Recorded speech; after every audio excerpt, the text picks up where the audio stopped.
the 2021-22 annual accounts for the CCG, even though that is our predecessor organisation. We then have some time for any other business and public questions and answers. So that's what we've got to get on with today. So I will kick off with the first sort of formal items on this. First of all, just to ask anybody if they have any declaration of interest that are not recorded on the register, or to declare any other conflicts of interest relating to items on the agenda.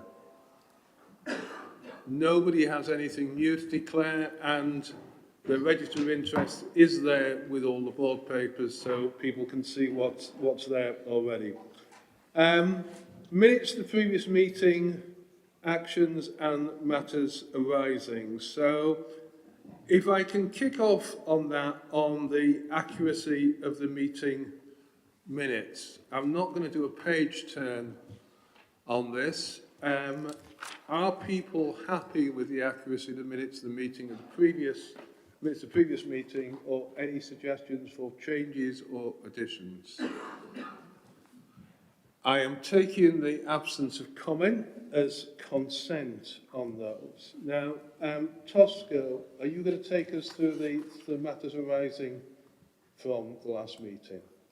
Yes, I can do.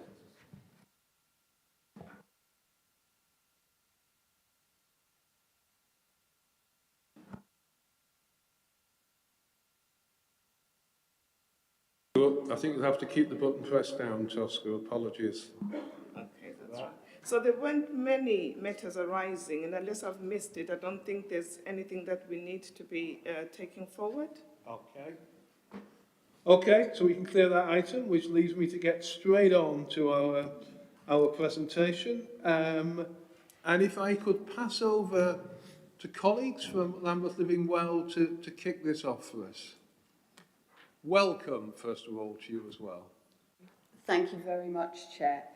My name's Jane Bowie. I'm the Director of Integrated Commissioning for Adults for Lambeth Place. And I have a number of colleagues joining us here today who will introduce themselves when they speak to the board. As you said, we originally designed this to be delivered sitting in Brixton, but what we are hoping to do is to bring a flavour of that to the board today and to tell you about work that we've co-produced between our black communities and our partners to deliver alongside our core mental health services offer to residents of Lambeth. So I'd like to pass you on to Sabrina, who will introduce herself and take us through the context of the presentation. Thank you. Thank you, Jane, and thanks colleagues for having us. My name is Sabrina Phillips. I'm the Lambeth Living Well Network Alliance Director. And with me, I've got colleagues across the piece. I've got with me Ayo Asisami from IACT, Afika Islam from IACT, as well as Olivia White from Black Thrive, Mahir Demir, who works with us on the Patient Care Race Equality Framework, and my deputy, Guy Swindle. So this morning, we're going to run you through a little bit about what the Alliance is, but IAP's going to talk a bit about the work they're doing to improve access for black people, and then Livia's going to round up on what we're doing around our culturally-appropriate peer support and advocacy service, as well as the rollout of emotional emancipation circles for communities in collaboration with Lambeth. We sent through a slide set, so I'll just go through really quickly. So in terms of the Alliance, we're a partnership of 5 organisations between South London and Maudsley, South East London CCG, Lambeth Council, as well as 2 voluntary care sector partners, Certitude and Thames Reach. And we got together about 12 years ago to think about what good would look like in Lambeth, and met over breakfast. And I'm pleased to say these breakfasts still happen. We're going to be meeting tomorrow to offer check and challenge in terms of what we're doing in the Alliance. And as Jane alluded, a lot of the work we do is about working in partnership, but co-producing with the people who use our services, but also the staff that work within our services. So without further ado, I'll pass you on to Afika, who will tell you a bit about what we're doing in IACT. Hi everyone, good morning. My name is Ayo Osisami and I'm a PWP from IAP SLAM. I am currently just going to talk about some of the things that we've been doing in our service to support the Black community and how we are aiming to improve the inequality within our service, and also talk about the access into the services for our Black clients. For our service, so at Lambeth IAPT, we are a talk-in therapies that offer short-term therapy for people experiencing common mental health difficulties such as depression, anxiety, stress, and things like that. And we do this by offering short-term therapy, whether that is over the phone, face-to-face, or done virtually. Within the service, we do work on a step care model. So there is a step one, which is online silver cloud support. And then the second step is offering guided self-help, which is what I do. And then the third step is offering quite structured CBT, which is cognitive behavioural therapy at step 3, which is what my colleague Afika does. Currently within the service, our access rates basically is showing that there is an improvement within our Black community. So we've noticed that there is a lot more clients coming into the service and accessing our support. But what we've also noticed that there is currently a gap between their counterparts, so the white clients. So our access rate shows that there is 60% of white people or white clients coming into the service and accessing support, whereas there's only 50% of Black clients coming into the service and accessing for support. Our recovery rate, however, is showing that we are basically using a standardized measure to show the improvements of clients who are accessing the service, which can be quite difficult in some cases because we have Black clients who access the service who do show some form of improvement, but because of this standardized measure, it doesn't always reflect that. And also as well, I would just wanted to also talk about, the learnings and the actions that we are aiming to take forward and what we are currently doing now within the service. But also as well, I would like to reflect on being a Black therapist working in Lambeth. So as a Black therapist in IACT, I'm acutely aware of the importance of representation within the mental health services. We have a large Black community within Lambeth and a few Black therapists to support that. And there's only a fewer referrals in talking therapies. So currently, in order to bridge that gap, what IAPT in Lambeth is currently doing is that we are making changes within our service to kind of make the gaps and improve the gaps and access for more the Black community. I'm just going to list a number of things that we are currently doing now. So one of those things is that we're making sure we are always talking about race and culture in our assessments with clients. Another is to make sure that we are offering trainings to clients to make sure that the service is working on an anti-racist practice.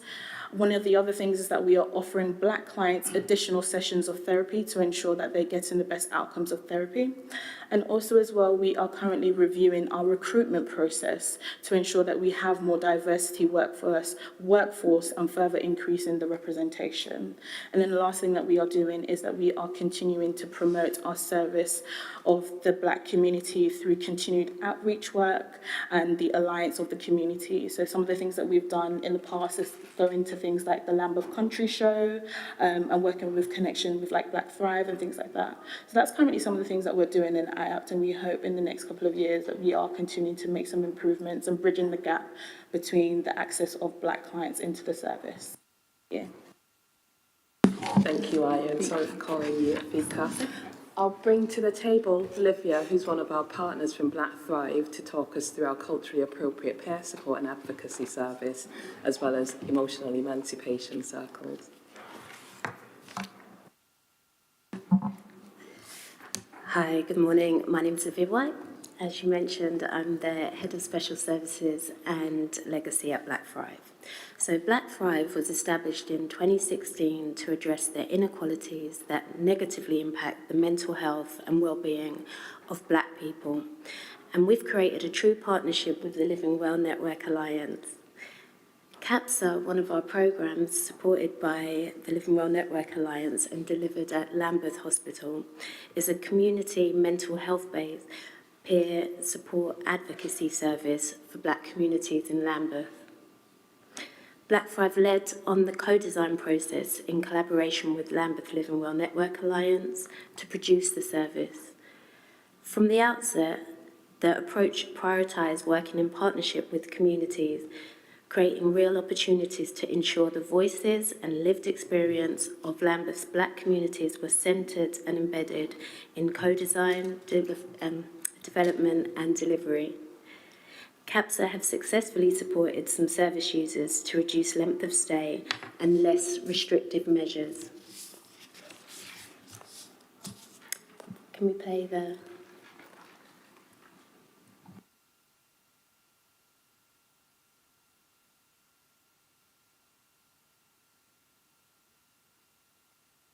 Sorry to keep you waiting. We've got a... I know, it's so exciting. We've got some feedback from somebody from...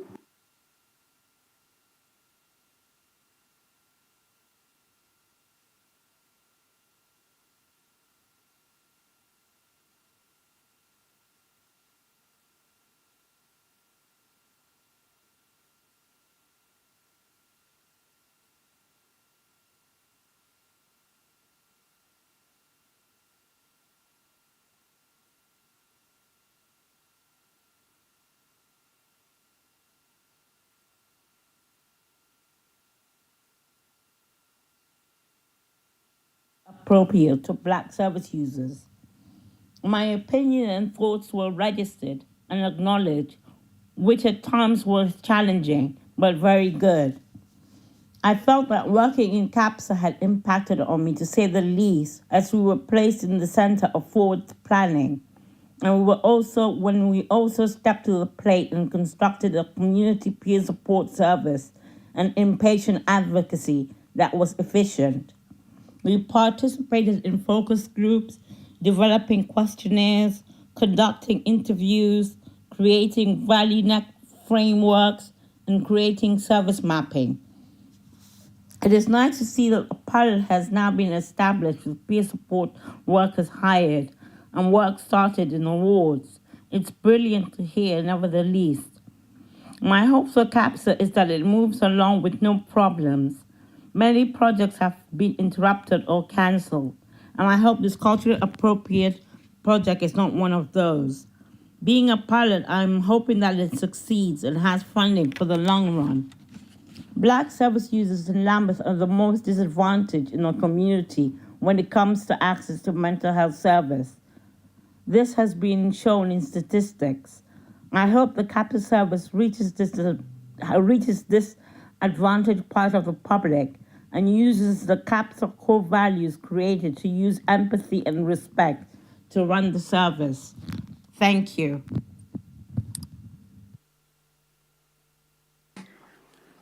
So, as you can hear, the impact that CAPS have had on actual service users and being able to be co-designed by those users who are most affected it's impactful. Something that's interesting also about CAPSA is that all the people that work on there have lived experience, and so they're bringing their true, authentic self as a solution. Okay, moving on to the emotional emancipation circles. So Black Thrive and the Association of Black Psychologists UK collaborated with the Living Well Network Alliance to deliver the emotional emancipation circles across Lambeth. This was an opportunity to deliver an African-centred approach to support the well-being of Black communities, but also uniquely being co-delivered by those who have been on previous programmes. Building on the continued work that Black Thrive Lambeth has done in a continued aim to partner with statutory services across Lambeth to address and improve health inequalities for our Black communities. And now we have a video.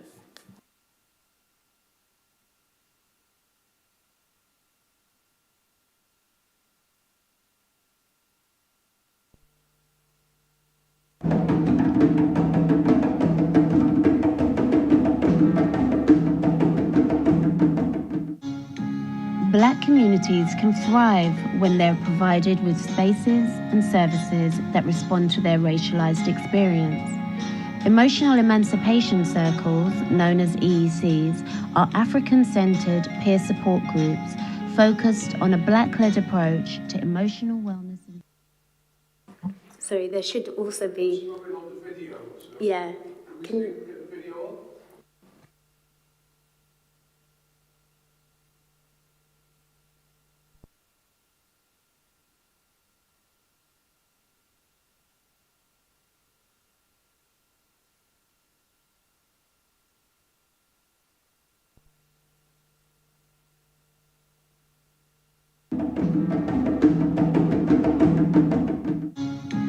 Black communities can thrive when they're provided with spaces and services that respond to their racialized experience.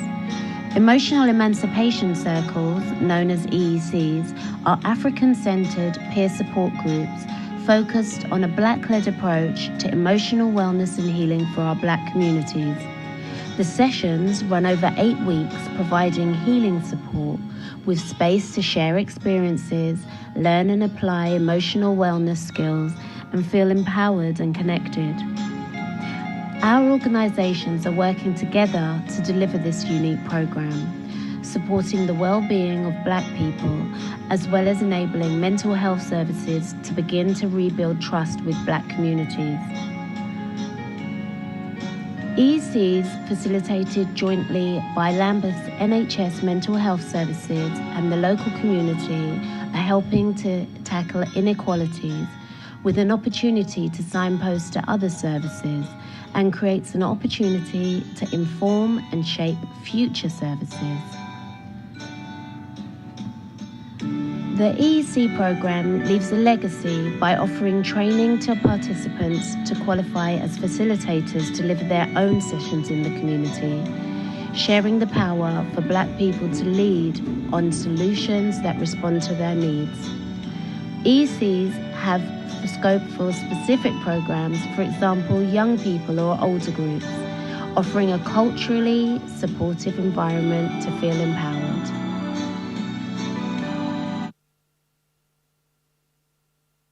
Just want to say thank you for listening. What we're really keen to do is build on the evidence base, not only of what's already available in statutory such as IAT, but also things like EECs and CAPSA, so that we can have multiple offers for our Black communities in Lambeth.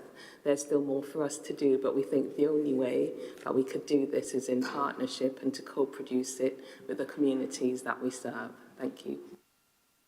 Thank you very much for that, and thank you for everything you do. I'm going to take Chair's privilege, as usual, just to ask a couple of points at the start. So when I listen to this, I mean, the first thing that strikes me is this is all based on and built on co-production and co-delivery, and we sometimes talk quite a lot about the first, but not enough about the second. And I just wonder if there are particular lessons for us about how we approach developing this type of service that we should apply more widely, built on what you've got. And I'll give myself 2 questions, because when I was listening to the lady on CAPSA, one of the comments I heard from that was CAPSA is a pilot, and she was being quite clear she hoped it continued. So I guess my second question is, where are things going on CAPSA, from the evaluation? Do you think this is something you'll be able to continue?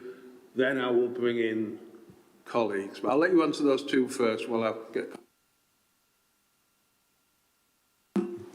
I think in terms of delivery and moving forward, one of the biggest things and one of the biggest lessons to learn isn't necessarily to see something fixed.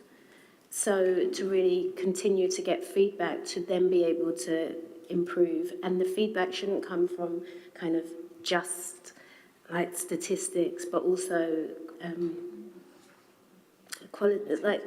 the genuine, not even qualitative research, but genuinely listening to the people who are on the programme to be able to deliver a programme that works for them.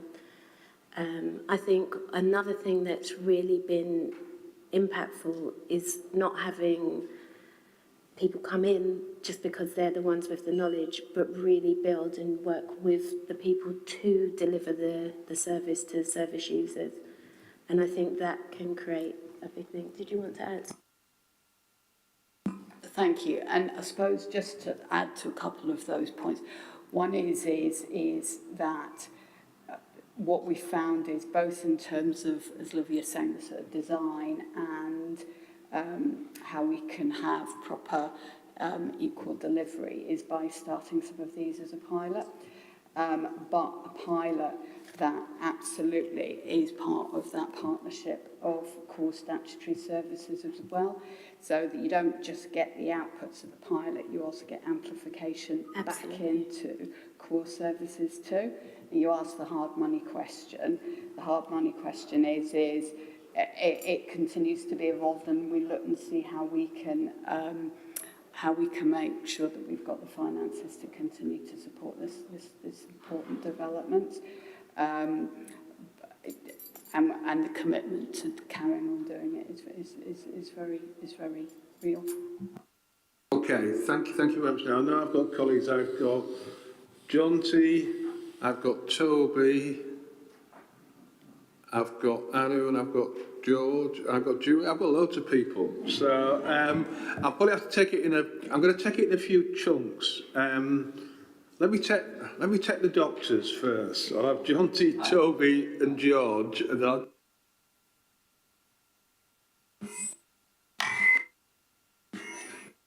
Is that okay? Sorry, it's a little bit of feedback. But so hi everyone. I'm Jonty. I'm Joint Medical Director with Toby. Thank you so much. Really helpful and insightful presentation. I guess 3 brief points. A couple building on what Richard said, and really probably more a comment than a question, is how we start to build more capability in our system around some of the co-design processes that you've been using. We're working with the Institute of Urban Health, and we're going to start work around the maternity pathway and also continue to do some of the work that you've started around mental health services. But I do think one of the things that we need to challenge ourselves on is how we build some of the capability around co-design so that actually we can involve local people much more in the work that we do. The other thing I just wanted to flag is that, of course, in trying to scale up these pilots, we've just run our first Spread and Scale Academy in South East London, and a number of organisations, voluntary and community sector organisations as well, participated in that. And we'll bring a report back to the board, but I think we've got to start thinking about how we support small pilots and initiatives that demonstrate benefit to be able to scale across our boroughs in South East London. The bit that perhaps is more a question and something that may be for Julie as much as anything, I've just come from a conversation with Health Education England and the Race Health Observatory. And one of the challenges I think we've got is around workforce. And it was fantastic to hear about all of the initiatives in IAPT. So we know that we've got a significant demand within IAPT for psychological services, but actually our workforce doesn't represent our local community at all. And so I wanted to find out a little bit more about how you've been approaching that and how you've been deepening the development of the workforce so it actually reflects the community much more.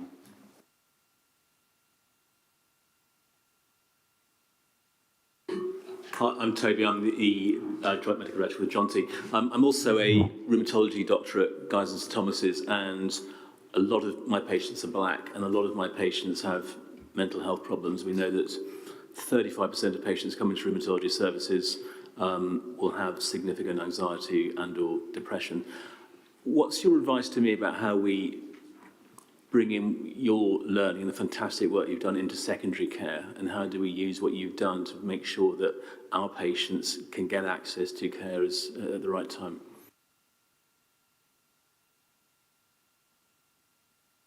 George. Yeah, hi, I'm George Figgis. I'm the primary care representative partner member.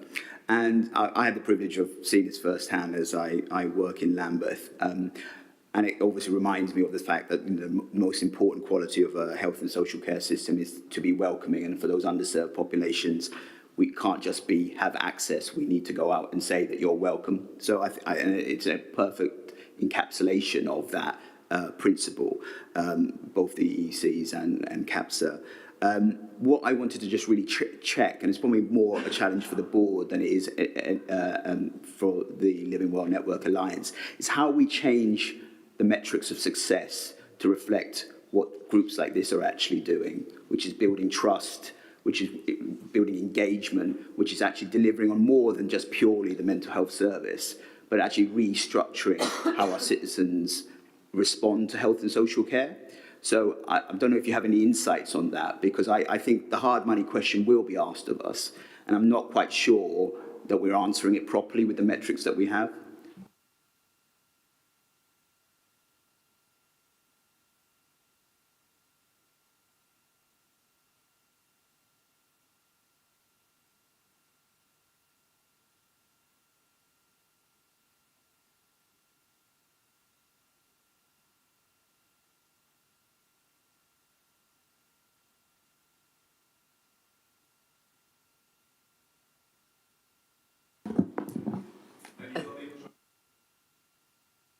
Might not have the answer to all, but when I think back on CAPSA, what really changed was having the service users work with us to think about what does culturally appropriate peer support and advocacy really mean or look like. So there's something about how we have true representation on whether it's our boards or in the places where we start thinking about developing services, because I think that's where true co-production really happens, not at the end of this is what we think.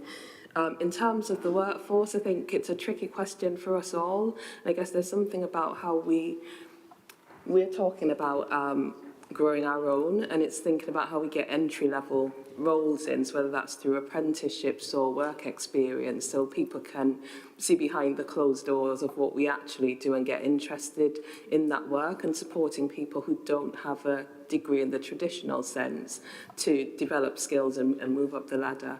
But we're happy to take some of those questions back, but as you said, Richard, I'd be keen to understand what the board would think about how they could support us with some of that as well. It is our job to support as well on this. So I'm going to bring in three other colleagues. So I think I've got Anu, I've got Julie, and I've got James. Thanks, Richard. And I was pleased to learn the collective noun for doctors is now officially a gaggle of doctors. That's great. So firstly, thank you so much. That was great to hear, but also it's so inspiring to see how bold you've been about taking exactly the right approaches around co-production. So really great to hear that story. And I guess just the other reflection on the approach you've taken, which we don't often hear, is it felt to me that you've made the decision to be actively anti-racist. And we need much more of that across our system because we haven't taken that step. And so it's really refreshing to see how you started there and everything has grown. So two reflections really. One, I was kind of perturbed to hear, I think, from you that we haven't got the data collection tools right. So in terms of measuring outcomes, we need to do some work there. And I don't know if that is something that we can take away and have a think about, I don't know, regional or national best practice around how we can implement better tools to measure, because without those tools, we'll be lost. And then the second reflection is actually just yesterday, I was at Lambeth Adult Safeguarding Board, and we've taken forward a thematic deep dive into the very sad circumstances of 3 black men, all of who have mental health issues, but who also had diabetes. And there's been some very sad outcomes for them. And I just wondered, what is the approach we can take in the learning around that issue around mental and physical health? Because again, as a community, there's particular vulnerability here. And actually, if we're getting it wrong as a system, we're getting it much wronger for our most vulnerable and for those communities that we know we're struggling to serve already. So kind of those two observations. And then if I may, sorry, Richard, just on Jonty's point about spread, it's really important, obviously, for us to take learning and spread, but actually sometimes that can not help. We need to think about what are the circumstances that worked in that particular area and really build. And I think that's a brilliant example where you've taken the time to build the relationship. So what might work here might not automatically work somewhere else. But for example, we're doing work, I know, with 5 times more around black maternity, which again shows a similar approaches, but not just automatic spread. Thanks. Thank you, everybody, and thank you very much. And good to see Liv here after about 100 years. Well, seeing your new role. I was just quite curious about the differential access between Black Caribbean citizens and African citizens. So you talk about the work you're doing, particularly with African groups, because as I'm Guys and St Thomas's as Chief People Officer and also in the ICB. So in my workforce, I see a very different access and success results for different subsections of the Black community. On the apprenticeship diversity of the workforce, we as Guys and St Thomas's employ way over 100 psychologists. We have a single psychologist to support our Black staff. And we're supported by Urban Health to grow that service. We should be hanging out more, I think, in terms of synergy, really to get the charity to give us a bit more support. And there's lots we can do around apprenticeships. So all the NHS employers underspend their apprentice levy by about 50%. So we gift those apprenticeship funds, and we need to talk about how we can maybe help you with some of that. So I think offline there should be some more synergies we can develop. Thank you very much. Thank you very much. I'm James Lowell. I'm the Place-Based Director for Southwark, but I'm also the Chief Operating Officer for South London and Maudsley. So I've been on part of this journey with you for the last couple of years as well. A couple of things for me. I think the South London and Maudsley declaring itself as an anti-racist organisation, I think is really, really important in the context in which you work in. But actually, I think Lambeth had a really strong part to play in setting that strategic direction for the organisation. On John C's point, Health Observatory have mentioned that trust is quite quickly becoming one of the social determinants of health with regards to how service users trust our services and whether they're culturally appropriate or not. And it really struck me when you were building the case for this as partners in place with all different organisations, you really struggled with the challenge of how are we going to know it's successful and why should we invest money in this part of the organisation with this trial. And I think actually the way that you're starting to collect information now and looking at access rates and trust, where previously it was very Eurocentric in the way we collected information and some of the research we looked at, I think is really helping us build the foundations. But what advice would you give to other places that are trying to build these sort of multi-year cases that might not be as advanced as Lambeth, and what learning have you taken that really help the other places maybe accelerate some of their work?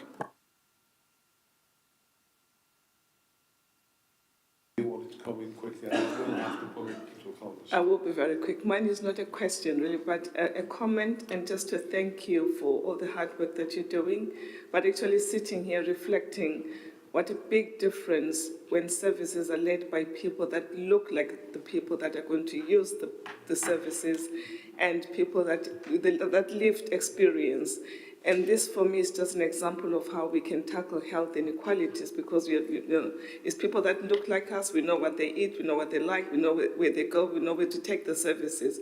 And having that voice is really important. So thank you from me, really. Thank you very much, Tosca. And again, I don't expect you to answer every question that everyone's raised, but yeah, any reflexive comments, and particularly things you think we should take away as a board. Thank you. My name's Guy Swin. I'm the Deputy Director of the Alliance, so I work for Sabrina. A main overall reflection, I suppose, and it's to do with the relationship between some of our communities and the establishment, which we are. And it's about trust and lack of trust. And that's key to what we're trying to do. It's key to what we're trying to do with CAPS in particular, and the EECs, the Emotional Emancipation Circles. And I think of it less about how do communities access us, and more about how do we access communities. And I think that's the thing that we're trying to do with a lot of this work. We're very keen to provide that evidence of impact because we know it's important. I'm responsible for money amongst other things, so it's important to me that we can demonstrate that these things are providing value for money and delivering the things that we want. But it's a long-term strategy as well about how do we rebuild that trust and those relationships by going into those communities and providing things. The communities providing things themselves and are supporting them to do that. So that was the reflection I just wanted to share. Thank you. Thank you. Is there anything else anyone else would like to say before I try and put it together? By all means. Yeah, one of the things that Black Thrive have also established is the Black Thrive Research Institute and Observatory, and also working alongside King's College London and Sheffield Hallam University. And the importance of that is about measuring success, but with the mindset to continue to develop the programme and improve services for our communities. The impact, like, when you look at the statistics of even if we think about the pathway of our black communities who have been here now for generations, it's disturbing, and we have to really make a difference. And sorry, I've gone off piece, but it's something we really do have an opportunity to make the change within the system. And I think clearly all the people around the table, especially Julie, all the people around the table can, if we think together and work in partnership and work with the communities to deliver that change and then inform what might need to happen next, that's the way forward. So I know sometimes it's difficult and we've got figures and this and that and things that we have to work with, but you really can make a difference because, as Jackie Dyer once said, who's one of our directors and one of our founding directors, we don't want to get 10 years down the line and still be having these same conversations. So the time's now, and already we're showing that partnership working is actually working. And rather than just coming into communities and delivering a quick program here, and then sometimes even the more devastated because the program or the funding gets taken away, it's now time to think kind of in terms of long-term planning and working with communities to deliver as your friend said, sweet friend. As she mentioned, it's about really creating services that work for our communities. Thank you very much for that. I've let that run well over time because I think it's the type of important stuff that we should actually spend time on at this board. And yeah, there's loads of stuff I could take from this, but I think particularly us thinking about what we do as an integrated care board, there's a number of lessons for us. I mean, one is and the thing we've kept repeating around this board too, that the really good stuff has to be developed locally, and our job should be supporting people and enabling that. So although we do want to do stuff on spread, it's got to be built from a local level, because that, again, taking, I think, comment that James said, that's where you build trust. You don't build trust at this level with people. So how do we actually enable this type of stuff right across South East London? How do we make sure we don't get in the way, we give sufficient certainty around things like funding, and remove disincentives? I think that's something to focus very much on as a board. I mean, I think this question of both co-production and co-delivery by people that look like the people we're serving, and this is just absolutely critical to it. So what can we do on that? And then particularly some of those issues about workforce, which has been a challenge to us. But how do we change the look and feel of our workforce? Frankly, we've got a long way to go on that. So I think there's a lot we can take out of that. Thank you all for your time, and thank you very much for all you've been doing.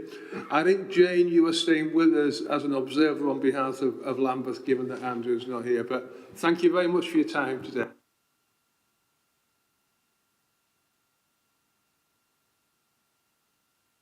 Colleagues further down the agenda that may then think, are we not as interesting as the people that are on first? But I'm going to have to squeeze a bit of time as we go along. And I move on now, and I'm not saying this is not an interesting bit, by the way, Ben, because it is an interesting bit, to Ben Collins is going to update us on the development of the strategy work for the ICS. So Ben, over to you. Thank you, Chair. So we're going to whiz through an update on the strategy. It's been a really busy few months since the establishment of our system. We've had a lot to do, and we're racing, of course, to produce an initial strategy by the end of the year. If we can go to the first slide. So the ambitions remain the same as discussed in our first board on the 1st of July. We don't want to do a strategy that replicates all of the critical work happening in our system. Instead, we want to home in on those areas where we really think the partnership working across our system can deliver substantial improvement for our communities. And in doing so, we want to build the capabilities and the infrastructure to be really effective at working with our communities and delivering cross-system change. If we go to the next slide. So the process, as you know, we started with a big conversation with our staff, our communities, and organisations within our system on the big opportunities and challenges that we face. We're now at the point, the second block, where we really need to home in, to prioritise which are the areas that we want to focus on in the strategy. We're doing this a little bit later than we planned because we need to engage our integrated care partnership that oversees the strategy, and we had a slight delay with the Queen's passing. But I'm hoping that we can quickly move on now to the third phase, which is to deepen our understanding in the autumn of the areas we should focus on and the actions that we need to take in the strategy. If we can move to the next slide. So we've done some more thinking on the product that we're aiming for in terms of the strategy paper for the end of the year. We envisage a paper that sets out our mission, at a high level, our vision for the system, to home in on some big priority areas and actions within those areas, and then finally to identify what we will need to do in terms of developing our capabilities and enabling infrastructure to deliver the vision and those priorities. Next slide, please. So, apologies for a detailed slide. We're following a really ambitious engagement approach given the time that we have available. So we started with online engagement with our communities. We held online events, which were really well attended with community members. We met face-to-face as 100 leaders to discuss potential areas of opportunity. We want to be equally ambitious in this next phase of the strategy in the autumn. So we're planning further opportunities for the public to participate online, further online workshops and face-to-face events. And we're also planning substantial further engagement with communities, disadvantaged communities that we particularly want to hear from. So next slide, please. In terms of our vision, based on that engagement so far, we have a draft vision. This gives you a very brief overview of the vision. We want to focus on health and well-being, becoming as good at prevention as we are at treatment. We want to focus on delivering more convenient care, on joined-up whole-person care, on care that is tailored to the needs of the most disadvantaged people in our communities. And we want to focus on working with our communities in a partnership and empowering our staff so they can go out and deliver this vision without waiting for direction. If we go to the next slide, we've gone through a very structured process to work our way towards a set of strategic priorities. So we started by looking at all of the existing engagement that we've done on strategy in the past, the existing strategies within our partner organisations. We asked the public to tell us what they were most interested in. That led us to 7 initial themes for engagement. We asked staff, the public stakeholders across our system, what the big opportunities were in those 7 areas, but also what was missing, what we might have left out. We've now gone through a process of analysis based on a set of criteria I'll remind you of briefly in a second, and that has led to 4 big areas and some deepening of our thinking on the main areas of opportunity in those areas. If we go to the next slide, just as a brief reminder, those criteria that we're working to, we're looking for, in terms of our priorities, really big opportunities to improve care for our populations, homing in on delivery of our ICS purposes, so opportunities to improve outcomes, to improve productivity and efficiency, and to address health inequalities. We're looking within that group of opportunities at areas where we really need to work as a system, as opposed to within individual parts of the system, and we're looking at feasibility. Could we deliver substantial change and improvement in the next 3 to 5 years? Next slide, please. And skip this and go, please, to the next slide, conscious of time. So that's led us to these 4 areas that we think will be the backbone of the strategy. Health and well-being, children and young people, adult mental health, and primary care, long-term conditions, and people with complex needs. And we're now in the process, with your help, and soon later this week with the partnership members, to test those 4 areas and also to start thinking in more detail, or continue thinking in more detail, about the areas that we should home in on within those 4 areas. For example, things like getting primary and secondary prevention absolutely as good as it can be in South East London within the first category, or getting much better at offering a wide range of early intervention services for children's mental health in the second. If we go to the next slide, just a very quick reminder that the board, of course, had a very rapid discussion of these areas on the 14th of September and gave us your initial thoughts on the areas within these 4 themes we should home in on. And I think my last slide, Chair, next steps. So within the next few weeks, we hope to have conversations with our integrated care partnership members on the work so far. They're, of course, the body responsible for this strategy in our system. We then want to set up working groups to deepen our knowledge and thinking of the 4 areas. We want to convene further engagement in November, including online, face-to-face events. And finally, we're aiming for the strategy document, at least an initial strategy for the end of the year. But we do think, given the pressures that we faced, that there's going to be further work to do early next year to move into the implementation phase. Thank you, Chair. Okay, thank you very much.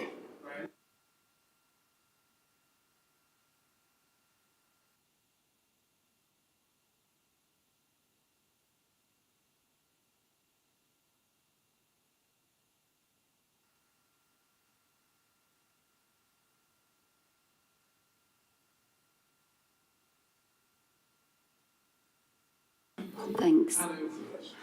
Thanks, Ben. So firstly, this has come on enormously, and actually I just wanted to publicly say the approach that we've taken around engagement, is amazing and really laudable. As always, now I'm going to go straight to the conscious of time, so these are the things that are wrong. So I guess it's really important that we started by saying this has got to be additional. And I guess the challenge that I'm giving to us is a lot of the stuff that we've come to at the end of the consultation is about care delivery. And actually care delivery will be happening across our system really well. And possibly we need this strategy to make sure that we're tilting efforts at the areas where we know we need to accelerate or do something differently. And my challenge is, if we wanted to be truly additional, surely we'd take a couple of steps back and just think about, actually, this is a once-in-a-lifetime opportunity to do something differently across much more than care. So whilst it's great to see the well-being and the prevention element, I just challenge us to be really ambitious around understanding where people are, what drives them, what drives health. So everything from employment to housing to education to general well-being and happiness. All of that somehow needs to feed into what we then do around tilting our services slightly differently. And it doesn't feel like we're quite there, but conscious that it's a really challenging thing to get right. Thank you, Chair, and thanks, Ben. Perhaps my first point builds on Anu's, really, I think. So, Ben, you'll be more as aware as all of us that we've got those 4 national objectives, haven't we, for ICSs that range from services and productivity right through to health inequality and social and economic determinants. So, be interesting. Well, I think one of our challenges will be how we balance those different objectives and responding to those objectives. So I don't know if you have any sense of that at this point. I guess the other interesting bit will be how different our places feel, because we've got to, you know, these, as Anu says, these are things that need to work across South East London. So it'd be interesting to get a sense of whether the feedback from our places is feeling different or whether there's lots of commonality. Thanks, Chair.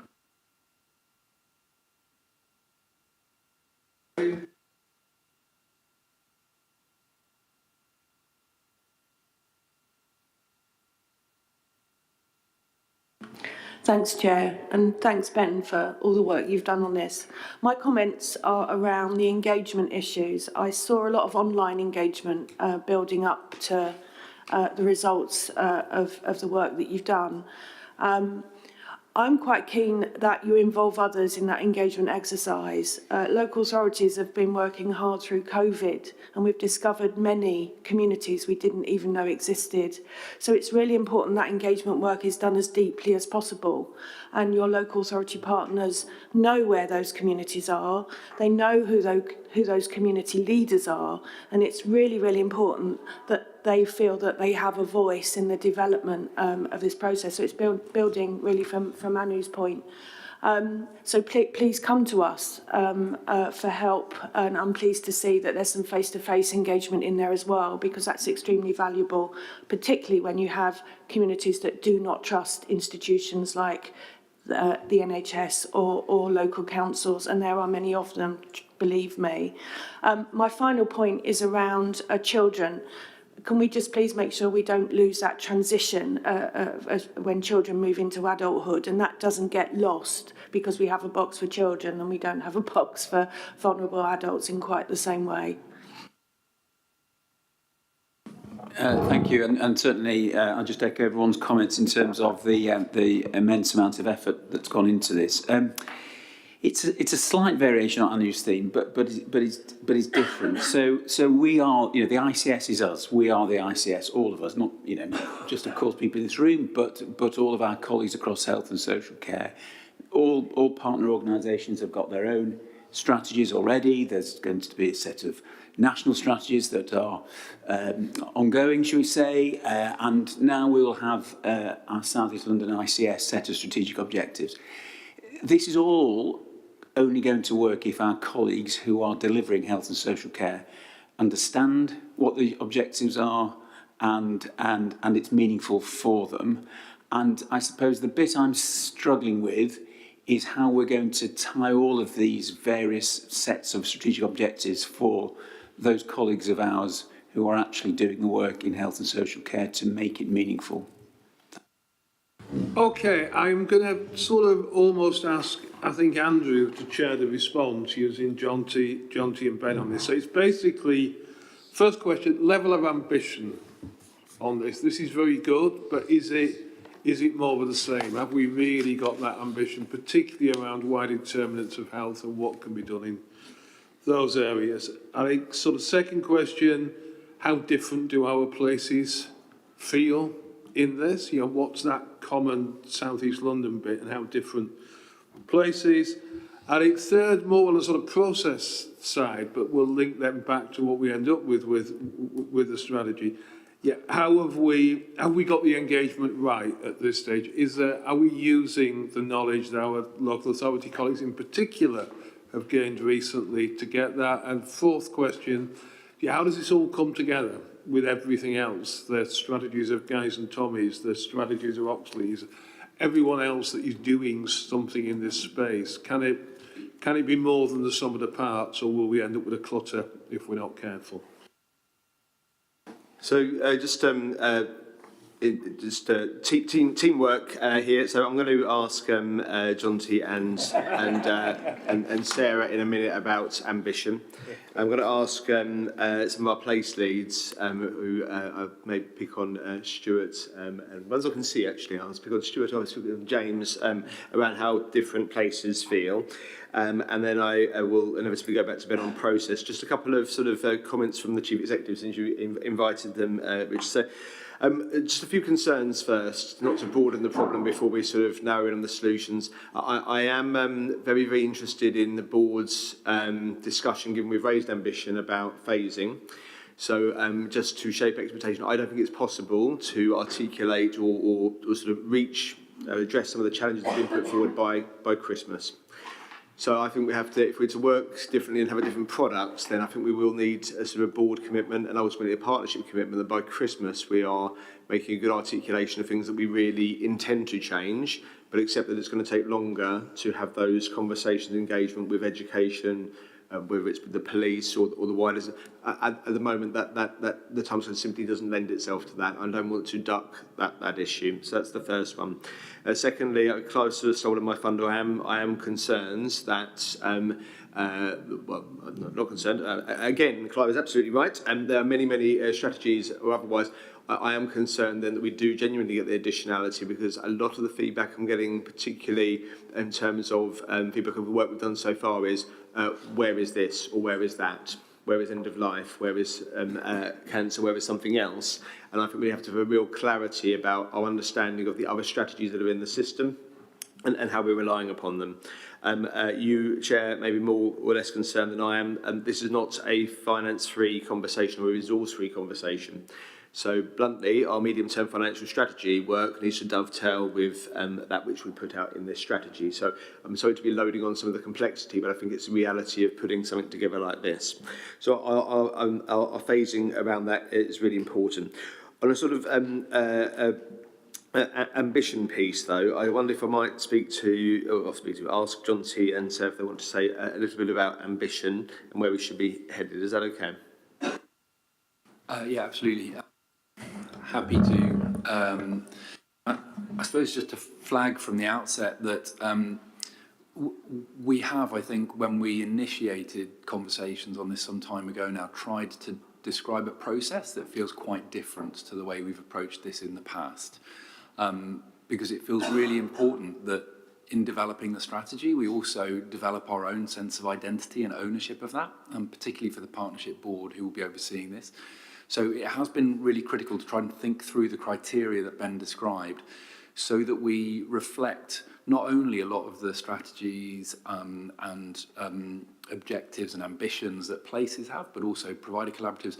And also, of course, as I'm sure Sarah will mention, this complements the 5-year plan, which will describe a huge number of objectives that we have and are required to deliver as a system. So we do have to be very careful not to try and boil the ocean. And I would say that anyway, from a strategic perspective. We committed to trying to identify a small number of things, and that was partly because we need to reflect on the resource requirements of some of this on top of everything else that we're doing, but also because of Clive's point around ownership.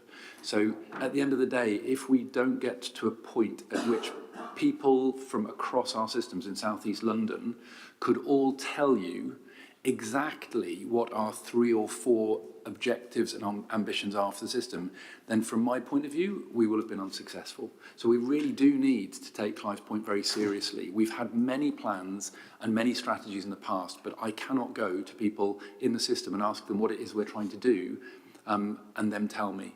So there's something about us really holding ourselves to account here for genuinely trying to deliver something that feels meaningful to the people who are delivering care.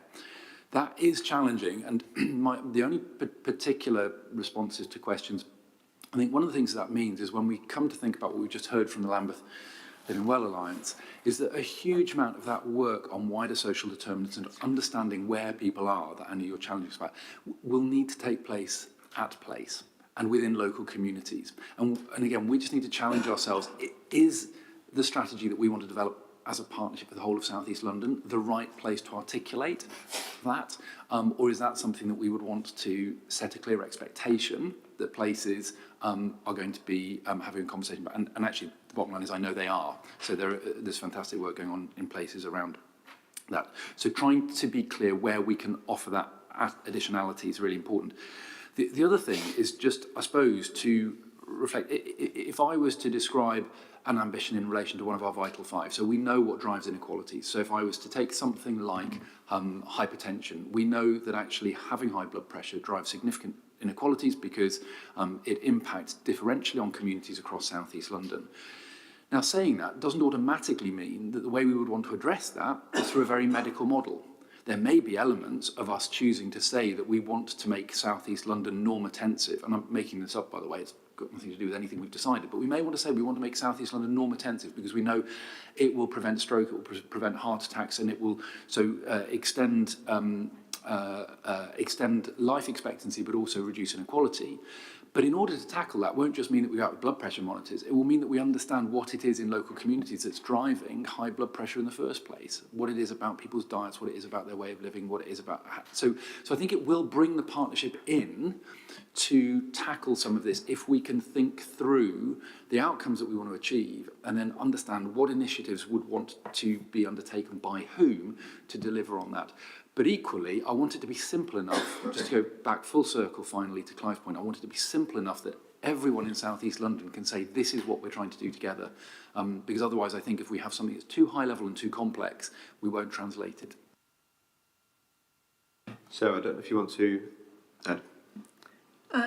Yeah, I mean, I think ambition is an interesting concept, isn't it? And I think there's something for me about taking a bit of a step back to say, where do we want to be in 5 years' time? What does success as an ICS look like? Because I think we've kind of lost that a bit in delving into some detailed properties. I think it would be good for us as a partnership to think about that. And I think also not assuming everything will be done and dusted in 5 years' time. Some of these things will have made a start in 5 years' time. So very definitely kind of seeing it as an ongoing journey. I do think, to Paul's point, it's really imperative we link back to and test against those 4 key objectives. Unless we have a plan for a sustainable or steps towards a sustainable health and care system, the rest simply won't be doable. We'll be firefighting every day as we do now. So I think some kind of clear tests around those 4 purposes, what are we saying and doing on each of them. And I think there'll be a genuine balance between sort of ambition, feasibility, phasing and steps around being really clear about the delivery at steps and the associated outcomes. And then I think this sort of idea that you have 3 or 4 or a small number of priorities within an integrated care strategy and everything else in a 5-year view, it could be really dangerous. We do need to kind of look at the 2 together because they have to represent a feasible whole. And if we've got a whole load of delivery commitments in a 5-year view around national priorities, everything else that sits outside our ICS small number of priorities, we're kind of lost, or people will not get the clear messages Clive has talked about. So I do think there's something about really testing ourselves on the relationship between the 2. Chair, I don't think we've got time to hear from more than one place, so no favouritism, but Stuart, you're for my favourite borough of Bexley, would you tell us how different it feels? Yeah, thank you very much for that. So, I mean, I think the reality is that the engagement at place is an ongoing piece of work, and I know that we've got Ben coming to our Bexley Wellbeing Partnership soon. To support that engagement. I think I want to reflect on what Debbie has said. I think through the pandemic and through the vaccination programme in place, we have made great strides in connecting to seldom heard communities.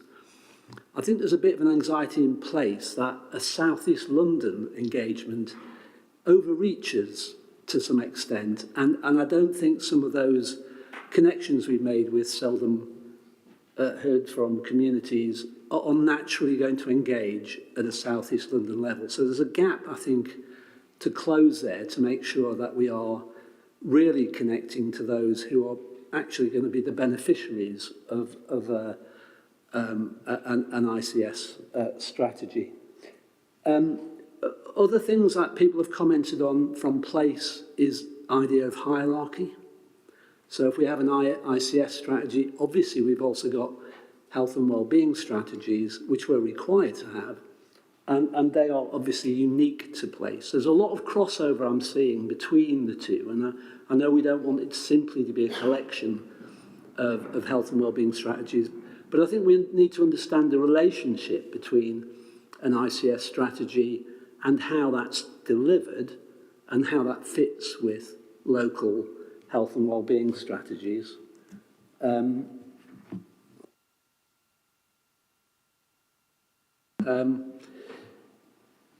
Yeah, and so a bit of a plea really that we continue to use place. I think I've seen some email traffic about suggesting that places can support engagement around the strategy, but I think there's a sense of, well, we want to get to a South East London level rather than place level. I don't think they're mutually exclusive. I think we can work out how to make that appropriate. And then the last thing is I think just some more work we've all got to do around political engagement and how elected members feel. And I think there's some potential missteps if we're not careful about elected members feeling that this strategy is actually treading on their toes in terms of how they see their role for their communities. Again, these things can align rather than cut across each other. We've just got to work to make sure that we do that. Okay, thank you very much, everyone. I'm going to have to bring this thing to a close, but just a couple of reflections that I want us to take away from this. Now, we're trying to do something quite new and different here, so I hope the team will understand that when people are probing and testing on this, that's exactly what this board is for. None of us want a board that just nods everything through and says, well done chaps, move on, because we won't own it as a board. And I think there's quite a few things that we just need to make sure we sort of pursue in this next stage, and we're going to have to do this in reasonably short order, recognising what Andrew says about sort of timing the process. I think we do need to test out this level of ambition. So if we're going to get to a different view on that between board members, we need to thrash that out and say, yeah, are we going far enough, or are we not going, or are we going too far? I think second thing, and I take Stuart's point very much on the politics of the proper politics of this in terms of dealing with our political leaders, and particularly around the space then of health and well-being strategies, health well-being boards, how all this fits together. Now, we have got a session with the political leaders, I think, probably tomorrow, Andrew. So I think this is something we do need to clear out properly.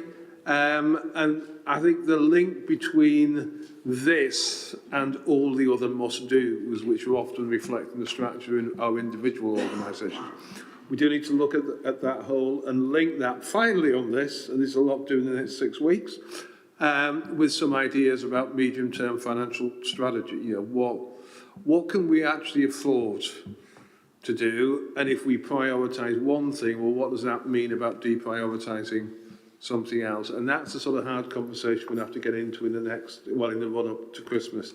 But thank you, team, for that. I have again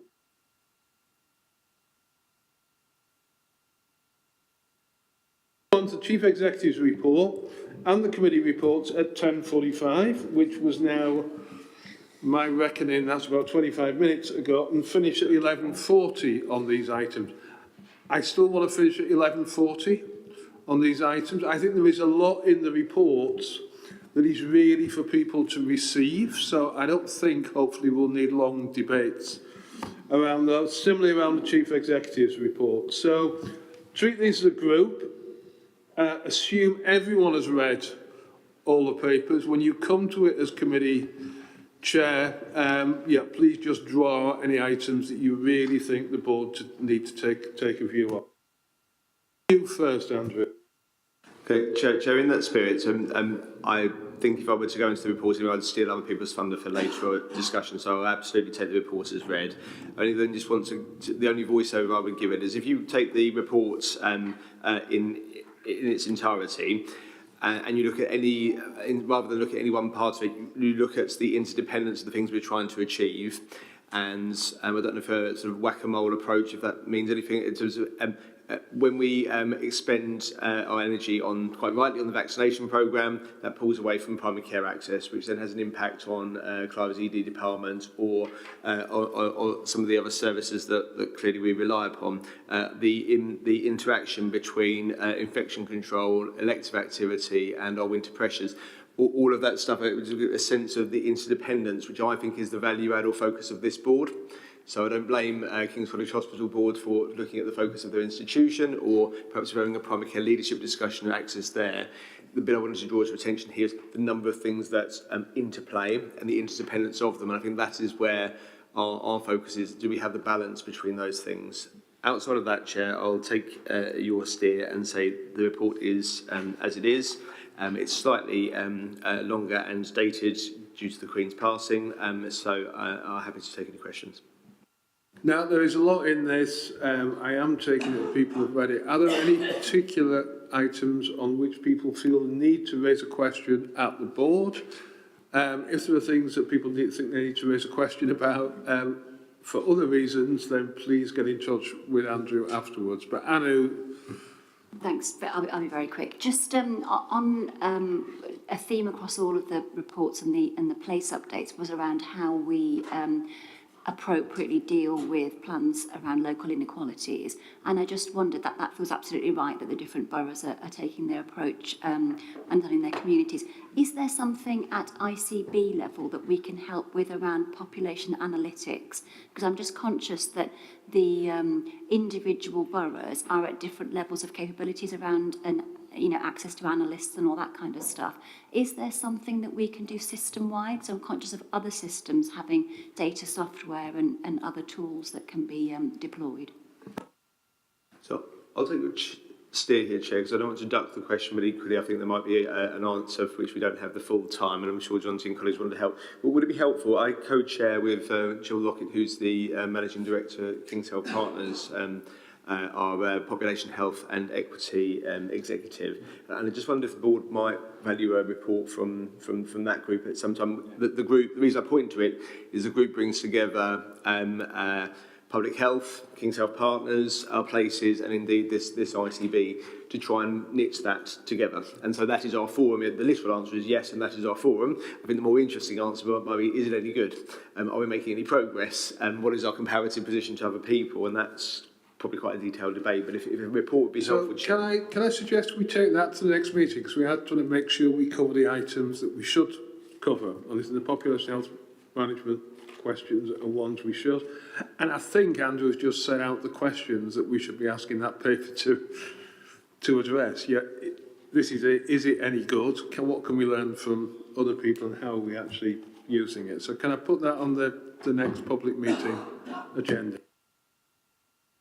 No other questions for Andrew. I say feel free to contact him outside of this meeting. I'm sure he will be delighted to answer any further questions. But if I hand over to Tosca at this point on the reports from the other committees. Thank you, Richard. So again, I'll be really quick on this one. This is a report that covers the work that has been done by our committees. I think the first thing to note is that, and this was included in Andrew's report really, but just to recognize that since transitioning into the ICB, we have really continued and are now working under the governance that we've agreed, and our committees have met. Subsequent to that, a number of them have thought the terms of reference needed a little bit of tinkering just to make them fit for purpose and what they were actually trying to do, and make sure that the membership around it was actually okay. So as you will see in my report, we're asking for 2 approvals relating to changes on the terms of reference for the Audit Committee and for the Quality and Performance Committee, and then an approval on the Board Assurance Framework that went to the August Planning and Finance Committee, noting, of course, Chair, that there's been a subsequent meeting of the Planning and Finance Committee where there's been more debate and discussion around the Board Assurance Framework, which I will pick up when we get to that item. And then there's a point to note under the Bexley LPC again for approval. So those were the only approvals I would like to bring to the board's attention. So could I just ask, first of all, on the Board Assurance Framework, I'll take the approval of that to the other agenda item that's around the back, because I think it's more appropriate there. So, approving the terms of reference to the Audit Committee, approve the terms of reference to the Quality and Performance Committee, and sorry, I missed in reading the papers, I think I must have missed the Bexley one. What was the... I'm just scrolling down to find the Bexley approval. Bear with me 1 second. Just so I know what Stuart, are you going to tell me? The board is asked to approve the recommended amendment to the terms of reference for the Local Care Partnership Board, which is Bexley. The Hurley Group, which was listed as a member, is now no longer a member. So that was just that note to make. Okay, so that's quite simple. Yeah, so just to be clear, at their request. At their request. Yeah. Okay, so does anyone not approve those 3 things? And I shall look properly on the table, because I sometimes forget to look to my left. I apologise for that. Particularly iffy that I'll miss you in the corner there. Okay. Right, okay, take that as approved then. So I will to Clive Kay on a sort of brief report back to the Quality and Performance Committee. Same rules, Clive. Yeah, really draw to our attention anything you feel you need to, but take this as read. Yeah, I'll do exactly that. So I will take it as read. I chair the South East London Quality and Performance Committee. This is a summary of the 2 meetings we've had to date. I'm going to ask Angela to comment very briefly on the quality, any quality issues to bring to the board's attention over and above, and likewise Sarah in relation to performance. The only thing I'd just maybe add is to ask Sarah to comment on the system-wide work that's now taking place in relation to ambulance handovers, because we don't specifically cover that in the paper, but it clearly is key in relation to national priorities I talked about earlier. So first, Angela, then Sarah, and then any Q&A. Thanks. Thank you. Just 2 things that I really wanted to highlight. So just in terms of the 2 IT failures that we had over the summer, one, the Advanced Systems National System, which affected some of our 111 urgent treatment centres, GP out of hours, and some of our community services in South East London, and the other IT failure at GSTT, which was related to heatwave. Just to say that that was managed through our critical incident approach. Most services are up and running, and we are undertaking a systems harms review in relation to the GSTT to identify anything, any harm that's directly attributed to the incident, and of course any learning. The second issue I want to just highlight are the regulated activity from the CQC in the system. So King's College Hospital report published on Orpington Hospital rather than the Prue, as it says in the paper. That's a mistake, apologies. And it has been assessed as requires improvement from its previous good rating. Maternity services both at Denmark Hill and the Princess Royal have had inspections. The reports are awaited, and Kings are planning for a well-led review by the CQC sometime soon. Just to say that the Trust has a very robust weekly governance process in place to track action and provide assurance across the system, of which I'm a member. And other regulated activity in the system, so Guy's and St Thomas's, maternity, and Oxley's community mental health services have both had inspections, and the reports are awaited. And finally, just to say that there is a real national focus on maternity services, both from previous Ockenden reports and the awaited Kirkup report on East Kent, so that's going to be a focus for us going forward. Could you go back to the original acute performance summary? Thank you. So you'll see on this slide just a summary of the sort of key major areas of performance A&E, elective waiting times and cancer. I think the sort of high-level summary on all matters urgent emergency care is really challenged performance. You'll see consistently, so if you look back over the last couple of months as well, I think really key to highlight is we are not unique in this, so our performance is actually in line with London average. That's not to say, of course, we haven't got huge challenges around access and flow. So demand is a big issue for us, COVID and mental health, capacity constraints in and out of hospital when you look at those discharge metrics, and also workforce. We've been doing significant work to plan for winter and reduce our pathway challenges. I think the kind of performance, if I have the most up-to-date performance rather than the last validated information, which is on the slide, you'll see we are still in an equally challenged position. So definitely kind of work in progress and more to do. Clive mentioned hospital handovers. Just to say that is a real area of intense national focus because of significant pressure that ambulance services are under in terms of meeting demand. So the ask of our hospital system is to improve hospital handover waiting times and to rapidly release vehicles to get back to their calls. So there's a lot of improvement work going on. As part of our winter trajectories, we have agreed improvements across each of our 5 sites that take hospital handovers, aimed at reducing handover waiting times, with some focused work around either demonstrating we're meeting best practice, including learning from what's being done elsewhere, and a North Bristol model that's been developed fairly obviously in North Bristol that systems are being asked to take forward locally. And we are starting in that work, particularly around our PRU and QE8 sites, which are the most challenged, predominantly due to estate actually and ability to sort of hand over and manage flow and capacity by sort of testing actions around that model. It's going to be significant focus, I think, regionally and nationally, with kind of weekly reviews of how people are doing against handover targets.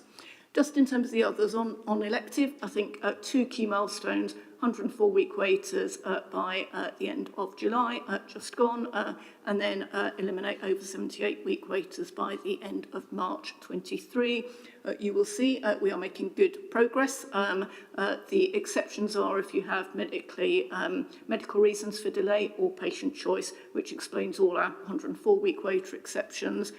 Good progress against the 78-week waiter target. I wouldn't want the board to think that is not risk-free. When you think about other demand pressures at UEC, and when we think about our waiting list shape and our bulge of potential waiters coming up, it's going to be quite a challenge, I think, to meet that year-end trajectory and sustainably.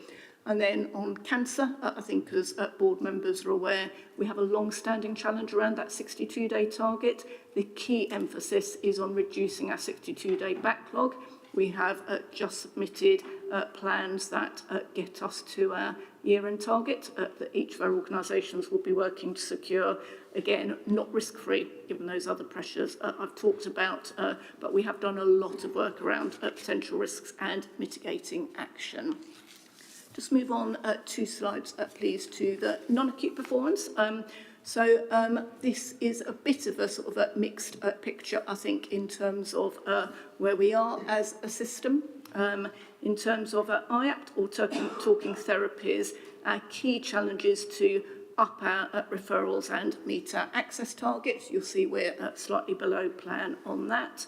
Some better news in terms of urgent waiting times for children and young people's eating disorder services. You might remember we've had a spike in demand and huge challenges there. I think a really pleasing and step improvement in urgent waiting times.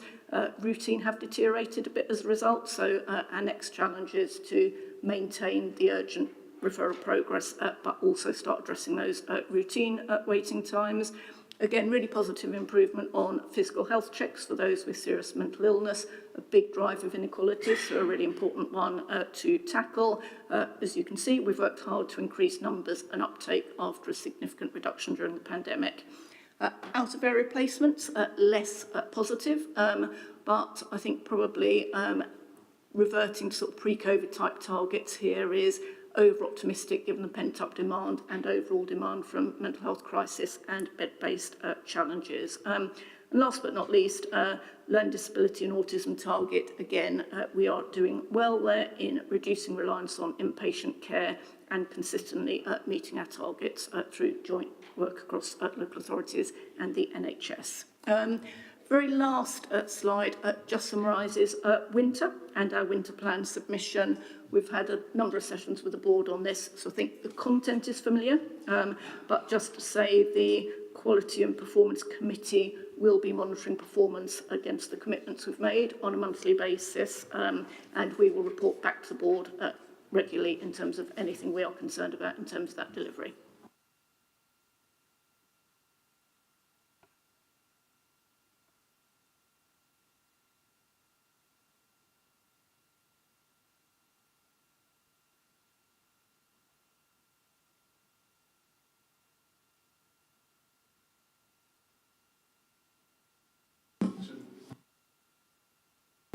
Yep, thank you, Chair. So I'm George Geese. I'm the Primary Care Partner Member and Chair of the Planning and Finance Committee, which we are hoping is a natural home for lots of discussions around strategic and operational and financial planning.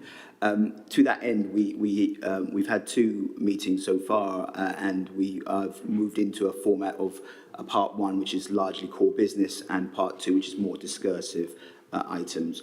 What you see here, although we are trying to work in a new methodology, that the national imperatives around planning haven't lessened in any context, and in the slides that you'll see a number of planning areas that need... Oh, right, sorry. So if we can get those slides up, which was the slides, but I'll talk to them anyway. So just in the month from August to September, we had to have discussions regarding the development of the integrated care strategy and five-year forward view planning processes. The board would have been cited on the winter. We've clearly crashed the system. So we've had a lot of discussion regarding the winter planning and submission, which the board is well cited on, and the mental health planning outputs needed, which are three major pieces of work, and then also around specialised and pharmacy, optometry, and dentistry delegation. So a huge amount of work on top of the area of the need to try and move this into a more transformative space in terms of how we do planning and strategy going forward. We also received reports for the ICB Information Governance Committee, which reports into our committee, and a review of the policies for the year. We had a significant and quite rich discussion about a board assurance framework, which we will pick up in the next item. And we reached approvals in terms of medicines and long-term conditions around rebate policy and two drugs, the use of a drug in two different areas that were nice technology mandated implementations, really. So all of that, plus discussion around the financial position, both of the Integrated Care Board in terms of its place, system and corporate responsibilities were reported, and I'm taking the paper as read that you've seen that, but shows a month 5 position of the ICB to be in deficit largely around prescribing, and we have put to work our borough prescribing teams to try and understand that and realise that in greater clarity, but also obviously the ICS position, which I'll hand over to Mike to update us on. Deprive you of your moment of glory on this, but I'd like to take this around the board assurance framework if I possibly can, because I think it's important we use the board assurance framework to really bring out and discuss the things where there are issues. And if I remember rightly, the finance position is one of the only 2 areas that is in the top red triangle. So anything that's that top red triangle, I think we should pick up at that BAF, and the same then applies to the urgent emergency care as well. So I think we'd sort of follow up a bit more on that, potentially on the BAF conversation, Sarah. So is that okay? That's absolutely Is that fine. Okay, Mike? Beyond that, are there any questions on the reports? And I apologise for rushing through these, but you have had the opportunity to read and inwardly digest. If not, I should have said at the start of this, I am doing a bit of a gender juggling. So I'm going to swap the item on ICS delivery of virtual ward services with the board assurance framework, bring the virtual wards forward to this point. I think colleagues who have joined us are only available for a particular time on this. So we're going to move on to the virtual ward services, and I'm pleased to say, only 1 minute behind time, so I expect a degree of congratulations on that later. So Toby. For now. Thank you very much. I'm Toby Grood. I'm the Joint Medical Director for the ICB. So I'm going to give a quick overview of virtual wards, what they are, where we are, and then just a few more reflections on what we know and what we don't know about virtual wards and what the opportunities are before Bromley bring it to life after I finished. So virtual wards, there's a long history of hospital at home, which is the provision of multidisciplinary care to patients who might otherwise be in hospital, face-to-face by multidisciplinary teams consisting of medical staff, nursing staff, allied health professionals, and so forth. There's a long history, and it's well established in our boroughs. Virtual wards extends that, so it includes that, but it also includes other modalities such as remote monitoring, perhaps home oximetry, and new use of technologies. So it incorporates the whole spectrum of approaches which might keep patients out of hospital, either patients who might be discharged sooner or prevention of admission in the first place. So as I said, we've got some very well-established examples in our communities, such as the at-home service in Lambeth and Southwark, the Home First services in Greenwich and Bexley, and also some innovative remote monitoring pilots in Lewisham. I say pilots, 10,000 patients have been through it in Lewisham of the doctorly service. Which I stress is complementary to existing community services. And the reason that this is now a live issue is because we have been asked by NHS England by December 2023 to have 40 to 50 virtual ward beds, and that's in inverted commas, per 100,000 population, which equates to 800 to 1,000 beds across South East London. And for this year, we've been awarded just under £6 million to support it in our boroughs, and we are expecting further funding next year, which will need to match fund to support its ongoing development. I don't need to rehearse the well-established and understood pressures on our hospitals. Virtual wards are here in essence to relieve the pressure on the hospitals and to get patients out of hospital and prevent patients going into hospital who might otherwise be at home. We know there are widespread demand and capacity pressures across primary, secondary, community and emergency care. We all are very aware of workforce supply issues, constraints in our estates. We have high bed occupancy, which impacts flow. We have delays in discharges, and ultimately this affects the front door A&E occupancy and ambulance handovers. And of course, we expect that winter may well exacerbate these pressures. So just to quickly summarise the expectations from NHS England, virtual wards are acute clinical care delivered by a multidisciplinary team, as I described, led by any suitably trained senior clinician. This could be a hospital consultant, it could be a nurse, it could be a GP. There need to be clearly defined criteria about who can go into virtual wards. And I should mention from the available evidence, there's quite a lot of evidence out there, particularly on hospital at home. There's been a number of systematic reviews, but they have commented that criteria to reside in the virtual ward are largely down to clinician judgment. So there's certainly some work for us to do about really pinning down the definitions of which patients are most suitable virtual wards. Patients need to have daily clinical review, as you might expect in a real hospital bed. There needs to be clear information for patients about what to expect, and managing patient and carer expectations is a critical part of the success of these projects. There needs to be clear pathways of deterioration and obviously close links with community services in acute care to support patients both in those beds and who might need more urgent care. There needs to be clear access to specialty guidance, diagnostics and so forth, again, as you might expect in a hospital bed. These are time-limited beds. These are not long-term care. So this is time-limited based on the clinical need for a secondary care bed. That's our definition of a virtual ward bed. And it clearly needs to be integrated with other programs such as same-day emergency care and urgent community responses.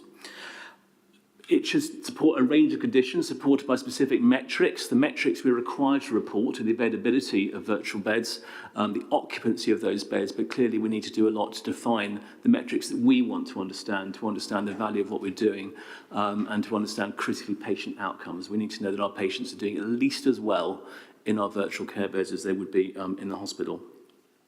It's expected we make use of technology, and there's some fantastic opportunities to really develop technology in parallel to clinical pathways to make the best use of technology, including innovative measures such as remote monitoring to support patients at home. And the supporting guidance makes a number of recommendations around good practice of virtual workforce. It stressed the importance of engaging carers and also third sector groups. The importance of integration across health and social care, and particularly important, I think, are the interfaces with secondary and primary care, so that everyone understands exactly what a virtual ward is and how to get the right patient into it at the right time. Health inequality is absolutely a critical part of the considerations here, and I'll say something about that in a moment. And also, quite sensibly recommended incremental support, incremental approach to growth of the projects. There's a lot we know, but also a lot we don't know about this. As we go on, we'll be collecting data and using this to iterate and inform a development of what we hope will be sector-leading practice in this area.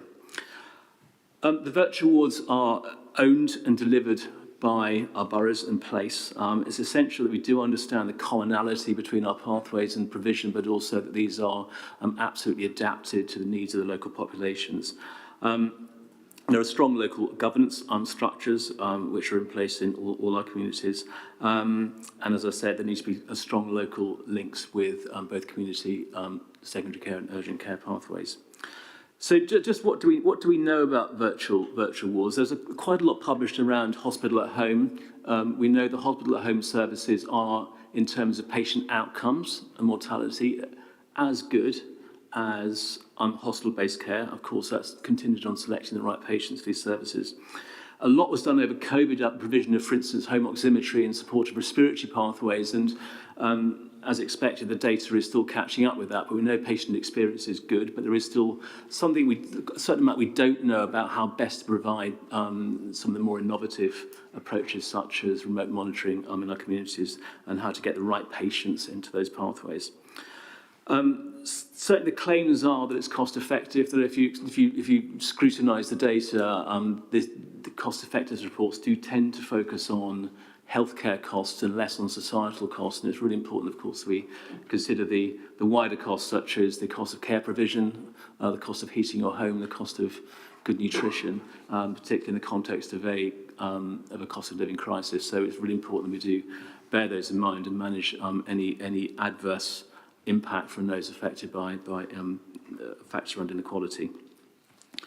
As I said, it's not entirely clear what the optimal models are, which patients will benefit most, so it's up to us to define exactly what these pathways should look like as we go along, which patients are most suitable for those pathways, and then reach out both into communities, into secondary care, to make sure we're getting the right patients in. And as John T has pointed out, for instance, it's important that we understand which patients will benefit most in the most cost-effective way, and that may well be the patients who just need one thing doing at home, but otherwise fit for discharge, such as an IV antibiotic, a blood test, or some other form of short-term monitoring. But this is a fantastic opportunity for us to really look at how we do take a transformative approach to delivery of healthcare across our sector, and how we really look at these as an extension of the hospital, while, as I said, making sure that they are locally owned and delivered. So just to quickly summarise the strengths of our proposals, we're expected to deliver virtual wards in the areas of frailty and respiratory care, and all of our boroughs already have this in place to a greater or lesser degree. All of our boroughs have propositions to introduce end-of-life care, where it's not there already, and there are also some more local propositions, such as post-surgical care, provision of physiotherapy or re-ablement in the community, for heart failure and remote monitoring and so forth. So there's a lot of commonality across the proposals, but also a lot of diversity as well, which gives us great opportunity to learn from each other, see what's going well, develop what's going well, to making sure that's matched to the needs of the local providers and communities. So we'll be using that to build on expertise. As I said, there are strong local governance frameworks which all our boroughs have described. There are similar workforce models, including the diverse multidisciplinary teams. There are, of course, workforce challenges, and our challenges will be to understand how you make the best use of workforce, how you introduce flexibility, how we make the best use of the capability, and don't make too many assumptions about the particular staff group, and really focus on the capability of individual staff. And there are obviously opportunities around flexibility, remote working, and maybe Robbie will describe, there are some really exciting ideas for how we introduce specific training qualifications around virtual ward care. So as I said, there's some really great transformational opportunities here. There's variability, as you might see in the data at the end of the paper. There's variability in length of stay, varying from patients who do need quite a lot of input to patients who are lower acuity. And as we go on, we develop the pathways and optimize the pathways. We'll refine the provision of beds within each borough to make sure that it's matched as best as we can to the needs of the local population.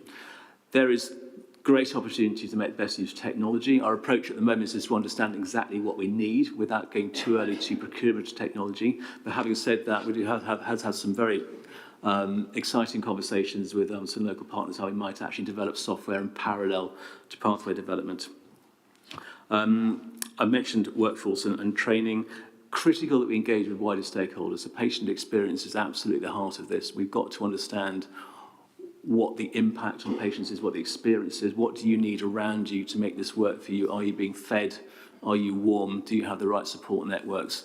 Are we impacting adversely on income to the family home and so forth? Data generation is absolutely key, and as we move on, we'll be defining key performance indicators and metrics, as I said, particularly around patient outcomes, patient experience, and also cost effectiveness. We need to define which patients are most suitable and have clear criteria for admission to virtual wards which are broadly understood and easily comprehensible. And I've already talked about optimising workforce models, which again, within which there is challenge, but also great opportunity. So our next steps, as we'll shortly be appointing an Assistant Director of Virtual Ward Support, Holly, who's done fantastic work so far in supporting the programme. It's also critical that we have the right clinical leadership in, and all our local boroughs do have nominated clinical leadership, and we're going to be putting in some clinical leadership across the sector to support all our local providers. We're looking to establish a community of practice. This is so we can share learning best practice and rapidly iterate on what we know works well, and we will be co-designing that with our boroughs so that we can optimise our clinical pathways. And of course, it's vital that we establish and track our approach to benefits realisation, learn from success and failure, and build on what we learn both locally, regionally and nationally. So just to summarise this, because really strong foundation to what we're trying to do here. We do have a great opportunity to develop a leading virtual wards system across our boroughs. And also more broadly to develop a framework for capability pathway transformation with patient experience and outcomes at its heart.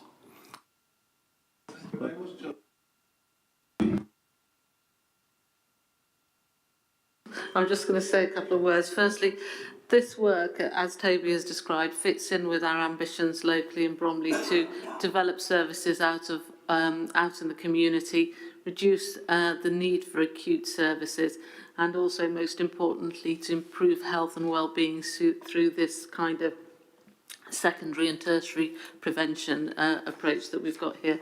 I'll let the team introduce themselves and explain the model, but it's something that we really do need in Bromley because of our population. Thank you very much, Angela, and thank you, Chair.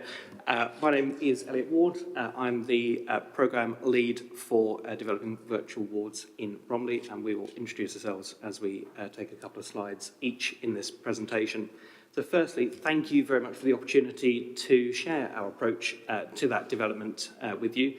We're going to try and sketch that 8-9 months of work in the next 10 minutes for you. Could we have the next slide, please? So our starting line in Bromley is an important basis for our plans. As Angela mentioned, there is an issue for us with an older population. 18% of our population is over the age of 65 and on average lives over 17 years in poor health. Exacerbations of chronic conditions drive 38% of demand for emergency care at the Princess Royal University Hospital. We also don't currently have an existing subacute community service or hospital at home, and this has led to over-reliance on hospital bed-based care compared to some of the systems which Toby has already described. In turn, we see significant challenges in emergency department flow, with the key driver being waits for inpatient beds. As a partnership across One Bromley, we have been working across the last few years on new acute and community links, including a children's hospital at home service, intravenous antibiotics in the community, from which we are building our virtual wards and hospital at home service here, and respiratory services through COVID as well. We know there is much more that we can do, not least to improve the patient experience. We have a huge opportunity here to really join up care, to respond to national challenges, to our new structures, and to reflect that as patients move from one service to another, that they are not telling their story multiple times. So next slide, please. So our service design is evidence-based and was driven really by inspirational clinical leadership. I just wanted to highlight a few things on this particular slide. Our data, so alongside that acute exacerbation data, our information is telling us that acute infection is the reason for over 1,500 bed days a month at the PRU. And a recent admission audit found opportunity for older people, in particular, to benefit from subacute care in the community, managing exacerbations of chronic conditions such as heart failure, catheter-related issues, and conditions requiring intravenous treatment. We've looked at some of that literature, which Toby outlined. We reviewed 44 articles in depth, and some of the findings from that has been directly brought into the service model which we are trying to bring to life in Bromley at the moment. We also wanted to involve as many clinicians, experts across our borough as possible in the design, so we held rounds of Delphi Engagement. So this is starting with a plan, taking it to a group of experts, getting feedback, improving and iterating thereon. And we had some really fantastic feedback from GPs, ED and specialty consultants, commissioners, urgent community response team, among others. Great feedback on the concept and really helpful guidance on how clinicians would actually use remote monitoring in their treatment of patients, and also where point of care testing would be most valuable, and that's something that we're really interested in piloting over the next year or so. We're really proud as well of our patient and public engagement. We've had over 222 responses at concept stage, both with positive and helpful direction for our overall design, and Lorna is going to describe our next steps on co-design through our implementation phase. And just to draw on that last point there, we genuinely see this as a One Bromley piece of work. Approvals have been sought through our clinical and professional advisory group and signed off through the One Bromley executive. I'm going to hand over to Lynette. Do you mind? Thanks. So I'm Lynette Linkson. I'm a respiratory physician. I work in integrated care. So I work with community teams anyway in community respiratory and post-COVID, and also with palliative care. So I think listening to Toby and what Elliot said, so I think we're not, when we're thinking about our vision for success, it is growth. We're not coming from, we've got foundations in place. That's the bottom line. We've already got good relationships between all the One Bromley partners. We've got examples of excellent ways of working collaboratively. So the COVID management service, which Bromley Healthcare held up, which had remote monitoring with oximetry, and we supported through secondary care in place. We already have integrated MDM. So we've got all the key relationships there. So what we're wanting to build on that is develop a place to hold patients for an acute episode of care and deliver a set intervention or interventions, because patients don't fall into one area solely. They may need multiple things. They might need IV antibiotics plus support with care. So the offer is to build a consultant-led multidisciplinary team where people are held and they are clinically responsible for the patients. And this is purely to make sure that we've got seamless transfers of care and we manage that risk and governance. So during our Delphi rounds of engagement and discussion, these are the things people raise as concerns. Who is responsible? Who is accountable? What if it goes wrong? We're looking to provide not only treatment but assessment. So the best situation would be if we can make one assessment, we can treat and we can monitor those patients in their preferred place of care. And this is offering it to be in a place of residence. So it's an offer to patients. It's expanding our offer in the system. And we want to do this in a way where we're co-producing care plans. So building on the kind of work we do in long-term conditions, but looking at this for an acute episode. And that's not just with patients, but with their carers, building on what Toby said about the societal impact. So we are making this offer and we can empower people, particularly with long-term conditions, to manage their exacerbations in another way, which may be at home with some medical or social support, and also think about third sector as well. So we're trying to build capacity going forward. So the aim for an additional 30 virtual and hospital home beds. in 2022-23, and we're looking at this funding to maximise and build our capacity. We haven't stood still whilst we've been waiting for the money to come in. We've been running and building, particularly on the IV antibiotic pathway, because that was already in place, and have been using that as a real chance to do an iterative a development of innovation and transformation, so we can learn from those patients who have been in the pathway prior to this and moving forward. Next slide. We want to be bold in Bromley, and we are being. We recognise this is a different type of care, but this is something where there is evidence around the system of it working. What we want to make sure is we've got really clear hierarchy and escalation plans for patients, carers, and for staff. And the thing that, if we are asking people and professionals to deliver care in a different way, then what's key to that is having some way to demonstrate competency and qualifications. So this is a new model of care, a new specialty in a way, and people have been trained in generic pathways and generic skills, but we want to actually build in a qualification where we can value that and allow people to move across the system and take their qualifications and skills with them.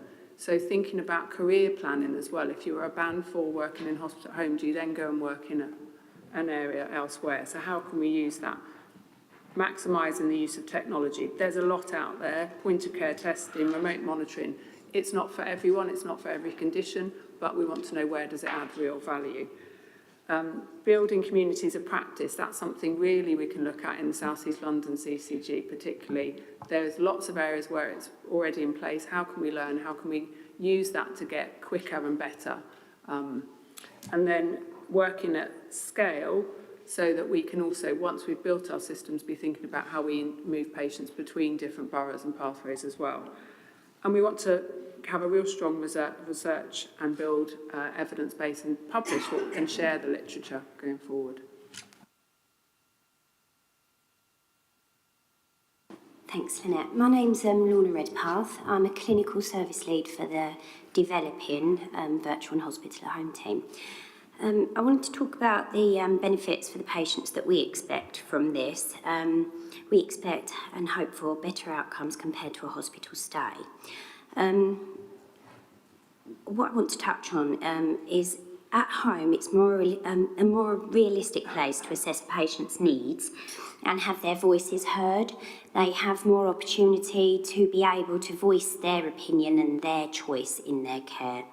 And also it's evident that it reduces the opportunity for infection because patients are in their own environments and they're being looked after and cared for in their own environments. Also, the increased opportunity for physical activity.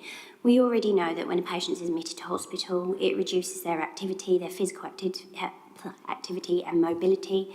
And quite often, the recovery from this is substantial. So therefore, to have a patient at home as quickly as possible or prevent them from going into hospital, we're reducing that risk of the reduction in their physical activity.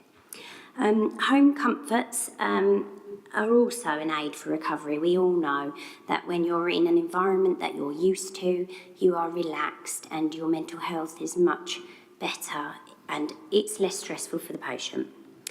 Also, friends and family support is easier and it's able to visit patients at home and support them. We know that patients do better. It's evidenced that patients do better in their own home environment and have their loved ones around them to support them when they are feeling quite unwell. Less chance of falls for those who become easily confused in new environments. Obviously, the reduction of the risk of delirium is also found when we nurse patients at home and care for patients at home. And more joined up care between the acute community and the wider healthcare systems. This needs to happen and this needs to take place for this to work for our patients and to ensure that they do have that joint up working, that safe transfer and seamless care. Increased system capacity, relieving pressures on the emergency department and hospital beds, supporting systems for those most critically ill. This is evident. We need to achieve this and we need to be able to put this into practice. Can I have the next slide, please? how are we going to make this happen? We are working on this and we are driving this.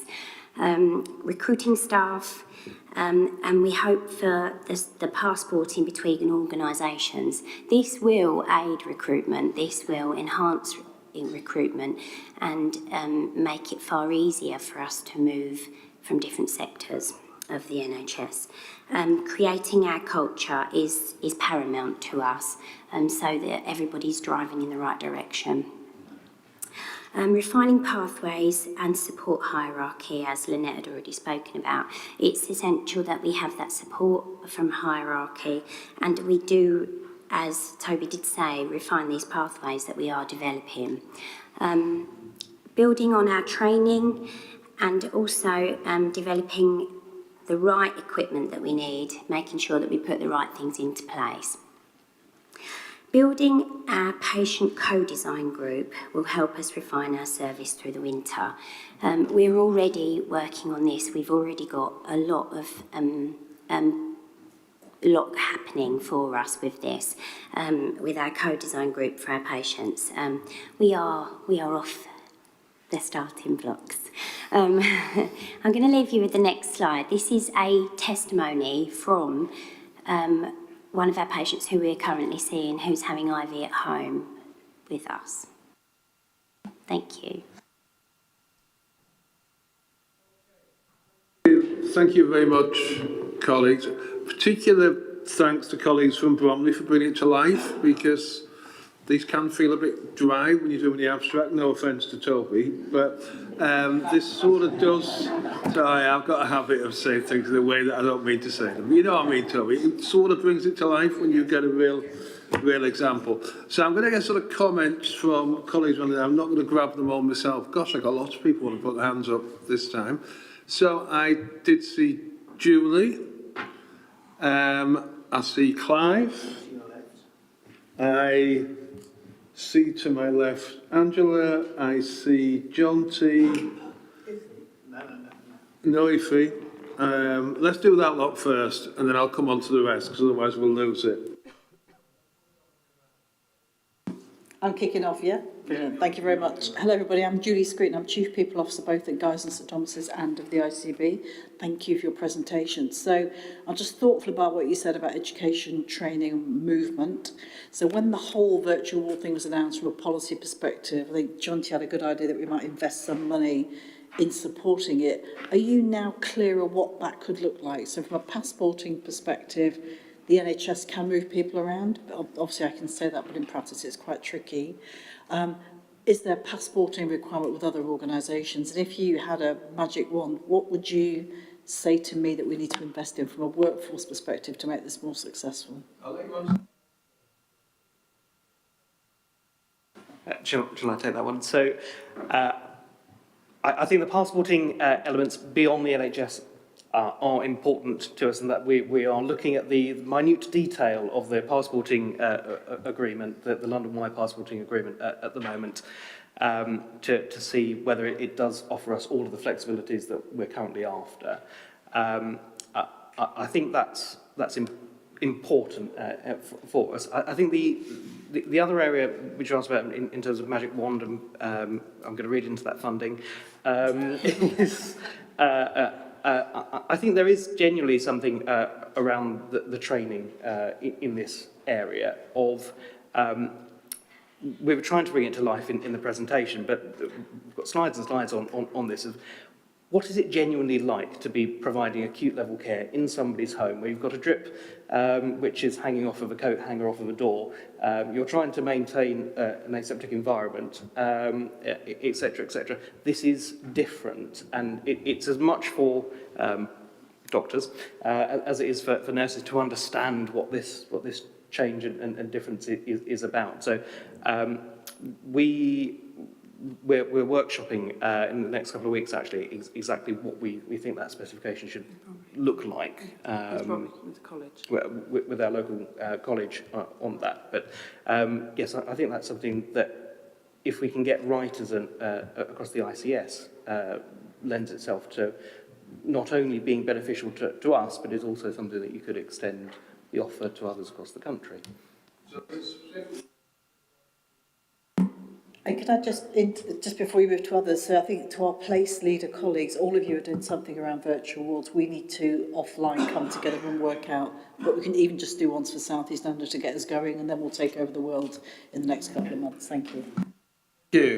Now, I can't remember, was it you, Clive, next? Yeah. Yeah, I'll try not to be as dry as Toby, Chairman. So I've just got a couple of points. So I think this is fantastic work, absolutely fantastic. I got involved in this about 10 years ago, where I previously worked up in Bradford. And so just a couple of link points. Toby talked about value for money, and so I think it's really important to do, but certainly the experience up there was in the virtual care of the elderly service. We didn't actually manage to take beds out, but as a consequence of providing that service, we didn't have to increase the elderly care beds. So we need to be careful how we actually evaluate that. Which brings me to the point also of how we are going to learn from best practice nationally, not just from London, because I think there is a lot of good stuff out there, although clearly what is already happening in South East London, Bromley specifically, is terrific. To the workforce point, yeah, I don't know how to say this really. I can imagine this is really quite an attractive environment to work in. So how are we going to ensure we're not going to move staff and impact adversely on the acute providers where they're having to provide 24/7 care in ED, and so to Julie's point, I think a South East London-wide approach, how we're going to make sure our colleagues involved are working at the top of their licence, that there's the fullest range of skill mix and it's standardised. Quickly, you mentioned health inequalities, Toby, and I suppose I'm not quite sure, as a board member here, I quite feel reassured that we are going to have a sufficiently standardised offer across South East London, and it'd be interesting to hear how, at some point, how we're going to ensure that is the case. Okay. I'll leave it at that. Okay, I'm not going to ask Bromley colleagues to answer those. I'm sorry, you did want to come in on? I'll let you come in on one then. Yeah, sorry. I just want to comment. I think the challenge is that there's a limited pool of people who already have got skills and qualifications that can deliver the care. And so you may be robbing Peter to pay Paul. That is recognised. The attractiveness of the offers, we're trying to develop hybrid roles to say you will rotate between. And then if you can get in and if you think about the community and the social cost, there's a potential opportunity for employment, isn't there, and career development. So if you can recruit in and say, actually, there's a whole range of ways that your career can map out, which might be in the community, in hospital, actually in different shapes or forms, that offer becomes even more attractive. So I think if you think bigger around your population health to be actually around your community employment, then that's a different offer. Okay, thank you. Now I'm not forgetting your other points on best practice inequalities. I'm going to ask Toby to comment on those later on. Thanks. Firstly, I suppose I wanted to add a bit to particularly the nursing workforce element of this, and just thinking about the change in culture that's required, and actually engaging the NMC and universities on pre-registration standards, because actually we need to get this into curriculums, don't we? So that's the first point I wanted to make. To add to the inequalities piece, I suppose just thinking about the criteria for these people, there is a chance that we could exclude people on the basis of having poor housing, overcrowded housing, etc. So just have we thought about that? I'm keeping that one still for you, Toby, at the end. So John T. It was definitely Paul, and I've got Stuart waving hand. That's my question, Chair. Oh, so your question's been asked. Okay, so John T. Thanks, Chair. And I guess just to recognise that I'm actively involved in this work, so these are perhaps just considerations that I want to flag. I shouldn't allow you to ask a question then, should I? Well, it would be... yeah. While my red light remains on. So So I think just a couple of things, and whilst I'm not in any way a kind of naysayer, I do think, and these are definitely considerations for the programme, not for Bromley, but we do need to just remind ourselves about where the programme began. And it began during the pandemic when we understood that there were real opportunities to accelerate the discharge of people from hospital with the use of technology. Now, in South East London, we've rightly chosen, I think, to focus on an at-home, hospital-at-home model, and it's a no-brainer from my point of view. Everything that has been said, it's something that we need, and we need it more consistently across our boroughs than we currently have. So that makes a huge amount of sense. The challenge, I think, into the programme is how do we still retain an ambition around that more transformative opportunity using technology? The other how is how do we make sure that our acutes are involved? So we've taken a decision to locate this within our boroughs. Bromley has co-terminosity that makes a lot of sense with the PRU. Actually, this is quite challenging if you're an acute hospital trying to think about how, for example, we'd actively involve consultants in leading some of these new models of care, and you've got to work across multiple boroughs. So how are we going to reflect on that? How are we going to reflect on the workforce challenge? Because focusing on the frail and respiratory pathways is going to make no impact whatsoever on the biggest constraint we have in our sector, which is around workforce. And one of the opportunities around technology and transformation was to try and reprofile the workforce quite significantly. We're not going to do that with the current cohorts that we're focusing on. So how do we work, particularly with our acute colleagues, to understand which other cohorts who are actually relatively well and wouldn't require people but could benefit from some technology to support them to be at home would be more effective. And then finally, how do we ensure we've got enough of a South East London programme that we can connect in with the enablers that we've just heard talked about? Because at the moment, we've made a decision to locate the delivery of this within each of our boroughs, and it comes back to a ways of working conversation I think we need to have, because actually there is very little resource now at South East London level to coordinate across the digital enablers, the capability to transform care, the workforce elements we've heard about. So how do we make sure we get the balance right? Because otherwise I fear we will still end up with significant variation across our boroughs in terms of how this is done. Thank you. Clearly, your fellow medical director has got a whole list of questions for you, Toby. But I'll just let Stuart come in and I'll try and wrap things together if that's all right. Stuart.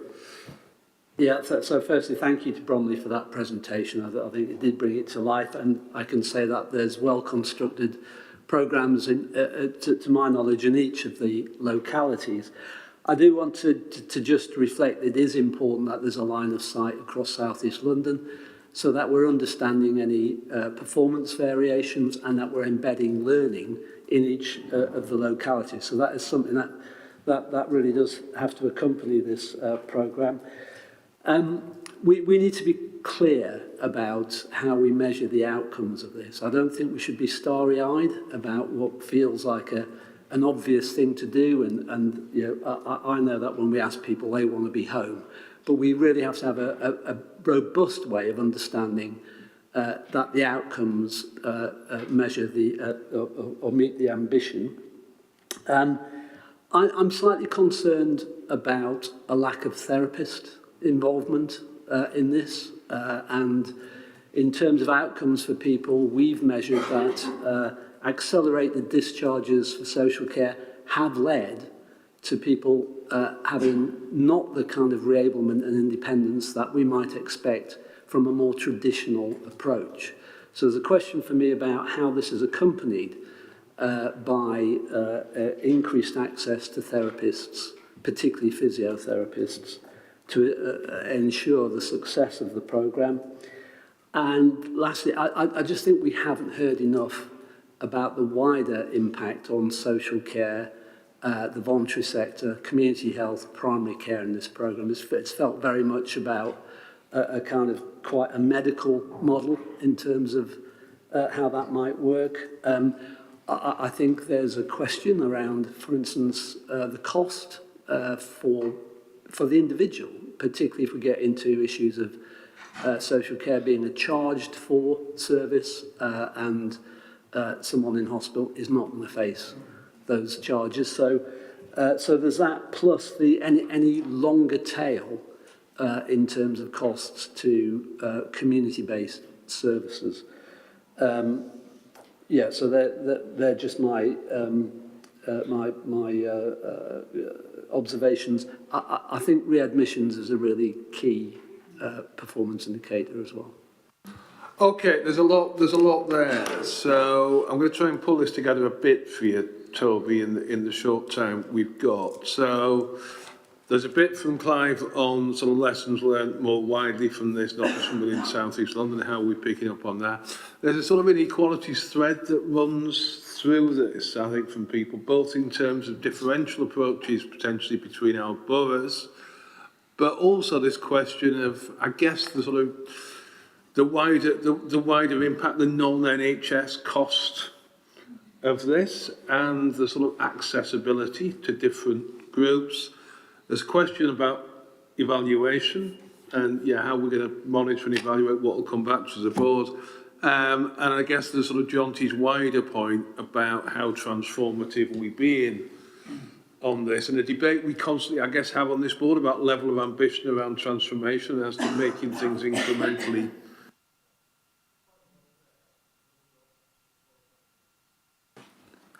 Well, I'll be brief. I think the thing to stress is that we have a strong foundation. So there's a lot going on. So before the beginning of this year, we had 200 virtual beds across South East London. So we have a strong foundation. There is some great work going on. There is diversity of provision at the moment. Now is not the time to start shaking all that up, but now is the time to learn from what is going really well in each of the boroughs and to start to look at how we share that across the boroughs. I think it's important to stress that each of these types of provisions, so for instance, the at-home antibiotics or respiratory support, they're not discrete services. These are delivered largely by the same team. So I'm looking at Bromley here. And the flexibility within that provision, so the ability to pivot towards the needs of local community is absolutely essential. So the priority then is building on the strong foundation and learning how to do this really well, and then adapting that to the local need.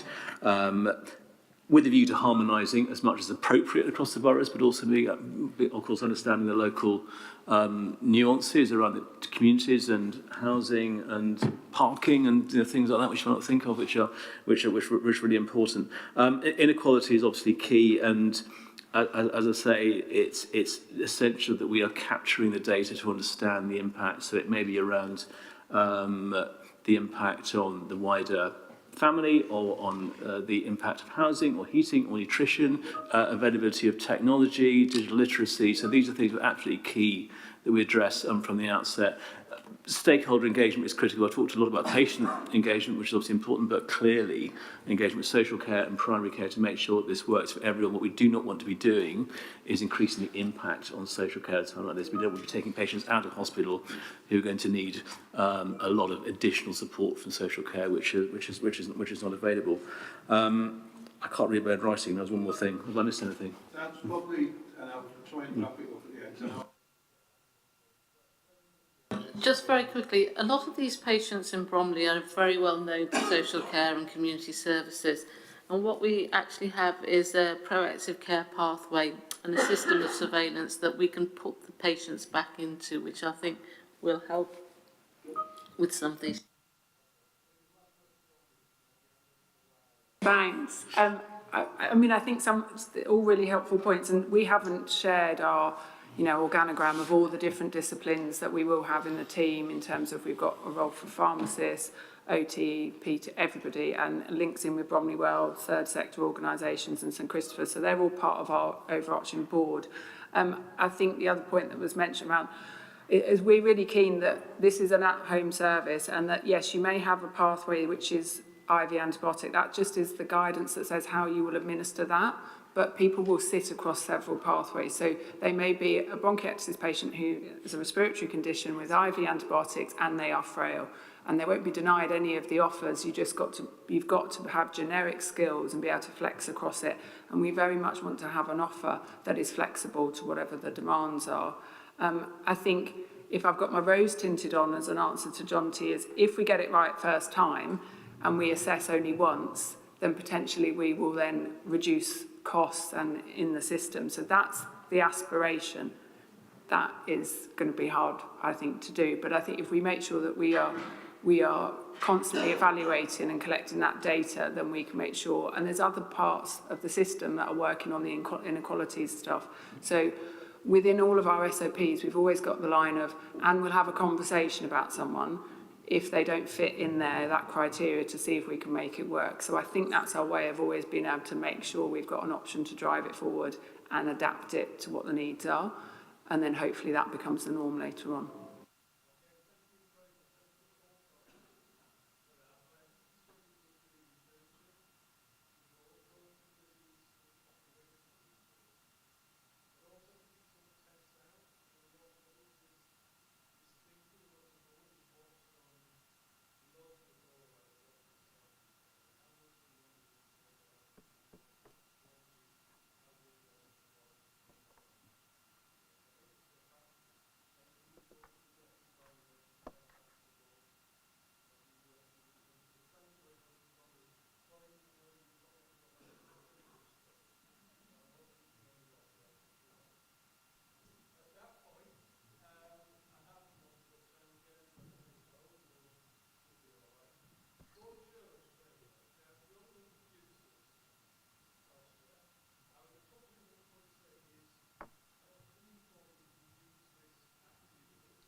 We have two areas that are in the sort of red, top right-hand red corner. We have urgent emergency care and we have finance. So rather than talk about finance at that point, I thought it was important for Mike to talk about it now, and maybe then for Sarah to say a little bit more about the urgent emergency care and where we are and what more the board might want to do. But Tosca, anything you want to say other than that by way of introduction? Perhaps hold until Mike and Sarah have made the comments, and then I want to come back to the discussions that I think is rumbling in the background from what do we do next with the border assurance framework and how do we actively use it going forward, and what other sources of intelligence can we take forward, learning from other organizations. So if we let Mike and Sarah carry on with the money and the emergency pathway, then we'll come back and wrap up that way, if that's all right. Okay. Did you want to come in, Andrew? Are you waving a pen at me? Just to get excuses in first, so I think this process is working perfectly because it's giving us the result it's designed to. So the outcomes that we have put forward, why wouldn't you then talk about UEC and finance? But in our journey on this, if we then looked at our wider aspiration, how we'll build this over time, then we might say there's an emergency in loneliness, or we might say there's an emergency in cost of living. So I think, just to be clear, I think the team have executed a perfect BEF on the basis of what we put in it. If they're going to change what we put in it, then you might talk about rather different things, which I do think is our aspiration. So just say it at the beginning, because I think that's what we're going to come back to at the end, if that's all right. Yeah, that's fine. Mike, money. Thank you, Chair. We had some slides earlier, but we didn't go through them, but I will take the finance report as read, and that showed that overall the ICS is reporting a financial deficit of just under £50 million, £38 million adverse against plan. As with most financial issues, the actual drivers of that are far more clinical and operational than financial.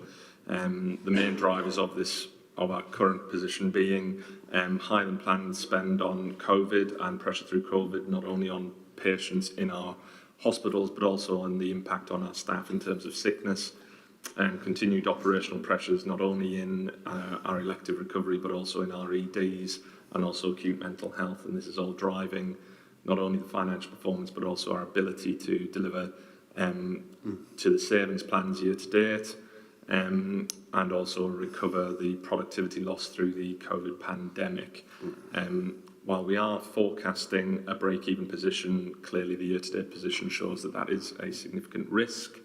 We are also forecasting to recover some of the slippage in our savings plans, but as we enter what will be a very challenging winter, I'm sure colleagues will appreciate that that itself is probably a high-risk expectation. So how that then feeds into the BAF, I think hopefully is clear that we're still identifying this as a significant risk. We've got an initial and a current risk rating of 16. If we think about what we put forward as the drivers of that risk, the savings have still been there, they're still significant risk, and on the year-end position, I think we can't get away from can we deliver them with the operational pressure we'll see in winter? We've still got COVID, which I think if we were just to put into the context that the system as a whole had to plan for 50 beds on average occupied by patients with a primary COVID diagnosis, I don't think we've ever got close to just 50 beds being occupied. And in fact, it's been significantly higher throughout the year. Inflation has continued to be a pressure, although I would say primarily in utilities, and we're still waiting for full details of the announced government intervention on non-domestic utilities. Other inflation pressures, I'd have to say, actually our procurement functions and operational teams have been able to largely resist, although I'm not sure how long that will be possible given the continuing inflationary pressures we're seeing in the broader society. Thank you, Mike. I'll just take the urgent emergency care from Sam. Are you the best place to do that? Yep, I think I'm... Well, you're the risk owner, so I'm going to ask you anyway. Yes, unenviable position to be in. I think perhaps if I just explain what we did in terms of the sort of BAF assessment. So, I think UEC, as everyone knows, is really challenged now. I think from a pathway perspective, I think it's genuinely our biggest risk area, noting, I think, quite uniquely those risks are across the entire pathway, from sort of front door demand right through to discharge. So kind of risk assessment, I think, is in the context of that already challenged position. Usual winter pressures, we always know demand is exacerbated in winter.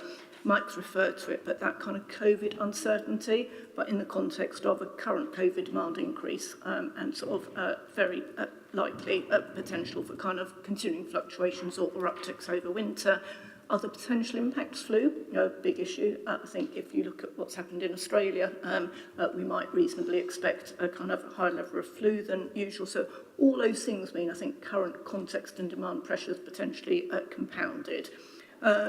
Notwithstanding that, we have, of course, done significant work for Q3-4 as part of winter planning.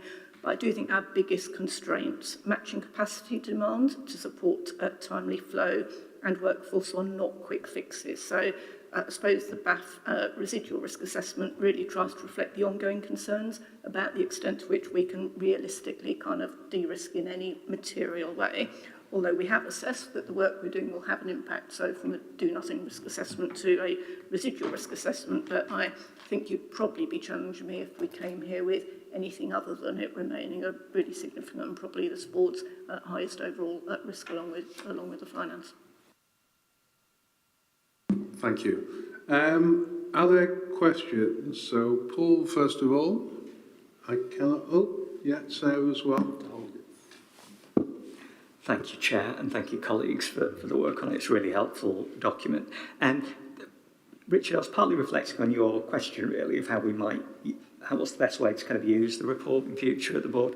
I guess one obvious way would for us to sort of take the reds as read and then make sure we satisfy ourselves on kind of mitigations and, robustness of our plans for the future. The flip side, I guess, would be, I guess if you were just reading the national press, you might be surprised that workforce isn't read in a NHS report. And knowing our context, you might be sort of pleasantly surprised that inequality comes out as an amber as well. I mean, we talk a lot about some of the challenges. So apart from, doing some assurance on the reds, I wonder whether it's worth just kicking the tyres on a couple of the ambers down the line as well, just in areas where, intuitively one might feel the risk might be a bit higher. Thanks, Chair. Yeah, I was a little surprised that the anchor systems was only rated number 4, which sort of seems like it. So a couple of points really, and this doesn't necessarily help in terms of UEC, it's already read, but I guess it's just a question of the degree to which we really understand the pressures in the wider system and some of the risks Andrew talked about, loneliness or cost of living, but even just thinking about the social care system and how those pressures are manifesting there. At the same time as directors are having to introduce charging reform and assurance in local authorities. So I think it's just understanding some of the complexity of that landscape and the bandwidth, therefore, that people have. And then on the workforce risk, Paul sort of raised that. I suppose my question is, are we really challenging ourselves to think more broadly about the workforce and what's the opportunity really in terms of integration, and how even, reflecting on the discussion about virtual wards, how we think about that workforce more broadly across our systems. And we heard earlier from Lambeth about how local people can be employed, and how do we support and encourage that more. And then I was also, this is obviously thanks to colleagues for the work that's gone into it, and it has its logic in terms of our objectives, but I'm also conscious we have CQC assurance to look forward to of ourselves as a system, and how do we begin to think about that, as well as understand some of those broader contextual issues. Thank you, Sarah. We can pick up a number of these when probably Tosca talks about the development, because she can have this in mind when we do it. But if he wanted to come in as well. Just a quick question, quick comment really, to build on Paul's point. So grateful to colleagues who've worked on this. This is the first time we've seen this here. Some of the scores already, people have commented, really surprised me. And I just wanted to check whether the Audit and Risk Committee might have the opportunity to really challenge the initial scores. It might end up being an entire day's process, but I think that's really important because we need to understand how some of the scoring have come about. My worry is that we may rate those things that preoccupy us day and night highly and lose sight of the things that the ICB and the ICS really needs to get underneath. Thank you, Iffy, and that's clearly a fear shared by two of your colleagues there. So, over to Tosca on how we're going to use this. Oops, sorry, who have I missed? Julie. No, thank you. I was just going to come back on the challenge from colleagues about workforce. I think you're absolutely right. So just very thoughtful, having seen the financial position stated as the aggregate NHS finance position. We don't have an aggregate NHS workforce position, so that can be done. And the way this is crafted as a risk is more about the programme of workforce improvement, not anything more hard-edged. So I think we do need to revisit that, Richard. So I agree with colleagues, and we should come back with more information next time. Thank you very much, Julie. Tosca, I can hand back to you. Thank you, and I'm conscious that this is the key document. We've all been sitting waiting to get to it, and I won't let it keep you with the lunch that has just arrived. So the first thing is to say, I recognise all the comments that have been made, and I just wanted to remind ourselves that we are 6 months, maybe 6.5 months old, and that we spent a lot of time in workshops before we transitioned into ICB, crafting our board assurance framework, and this is the second board meeting. And what I would caution is that we then don't pull it apart this quickly. And also just to remind ourselves that board assurance frameworks, like risk registers, are moving and live documents. So nothing stays on it for eternity. They're not headstones. And it's right to have that continual debate around it. Just picking up Ife's point around the audit committee responsibilities, I think that's absolutely accurate and something that I would expect the audit committee to review in terms of whether the scoring has been right and there should be justification if the risks need to move, which leads me to pick up some of the helpful suggestions that we've received from ANU, from another organization where they have a risk flight path, which actually then charts the movement of the risk, which is something that I think we're going to pinch with pride, shall we say, and adopt. But I also just wanted to say a reminder that the assurance tool, the board assurance framework is a tool that the board can be confident on two issues, that the board is being regularly updated and assured that the risks are being managed, and that it must be used as a mechanism for directing the attention of the board to those things that it wishes to intervene in, decide upon, or direct its resources towards. So that very nicely picks up the points that Paul has made on some of the ambers that we've got, population health management, elective care, for example, and whether we should really be directing our resources on. We've obviously already agreed that we will look at population health management in the next board agenda. as I say, it's a moving feast. We recognize that we do need to do some work on it. But again, as Andrew reflected earlier on, the fact that we're having this discussion for people like us, it means that the Board Assurance Framework is actually working. So just to say that it's a continual development around that. So we will take it away, and I can assure the board that executives do look at each of the individual risks. We just need to make sure that perhaps some of our board members are not cited on that and probably bring that more to your attention. I'll stop there, Richard, if that's all right. Thank you, Chair. And obviously some of the feedback and suggestions have come out of the committee discussion as well, so sort of grateful for that. Just two sort of takeaways for me, which I think inevitably are then actions, one for the execs and then one for the board. So we've got, simultaneously got to improve the process and improve the content. If we do one or the other, then I think we come unstuck. So on the process, this personal reflection, and I'll test it back with the team after the meeting, we are...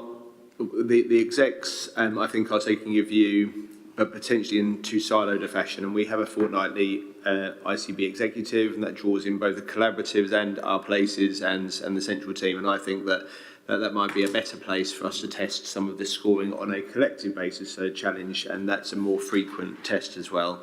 And then in terms of the process, we've got some presentational pieces and to look at that. However, Julie's kind of stolen my thunder.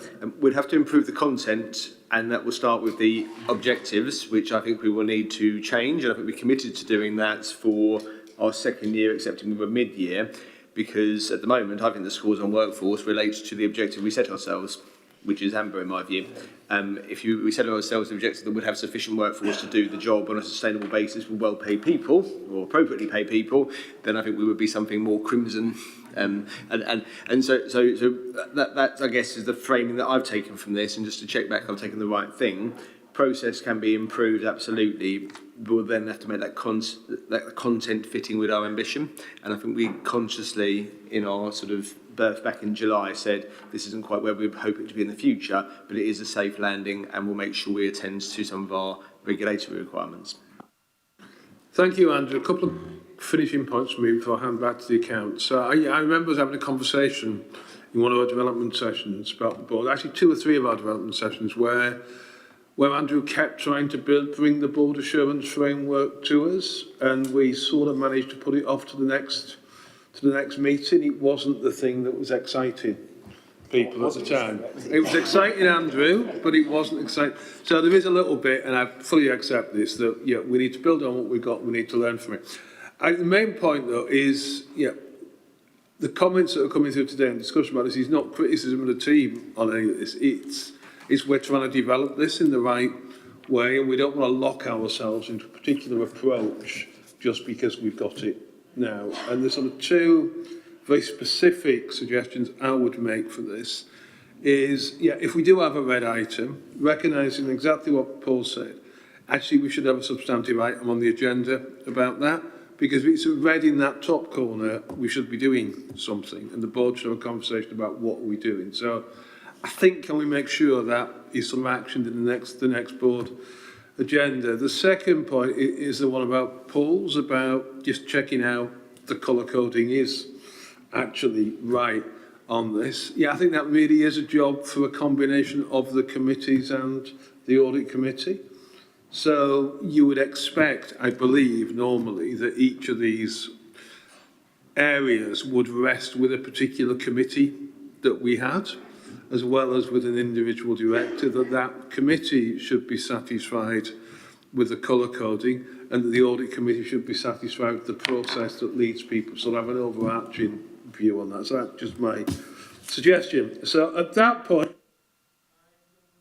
exciting item on the agenda for today, which is the closure of the CCG annual report and accounts. Mike. Thank you, Chair. Yes, we finish on the best.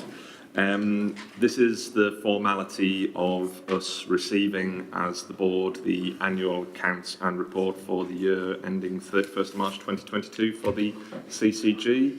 The CCG has obviously now been abolished, so we are receiving these accounts. I'd also like, if possible, we could note our thanks to the finance team, specifically David Maloney and Nick Brown, who steered the accounts through to a clean audit report, which, while normal, was challenging in the last financial year. We will also subsequently receive the final annual report and accounts for the CCG covering the first quarter of this financial year.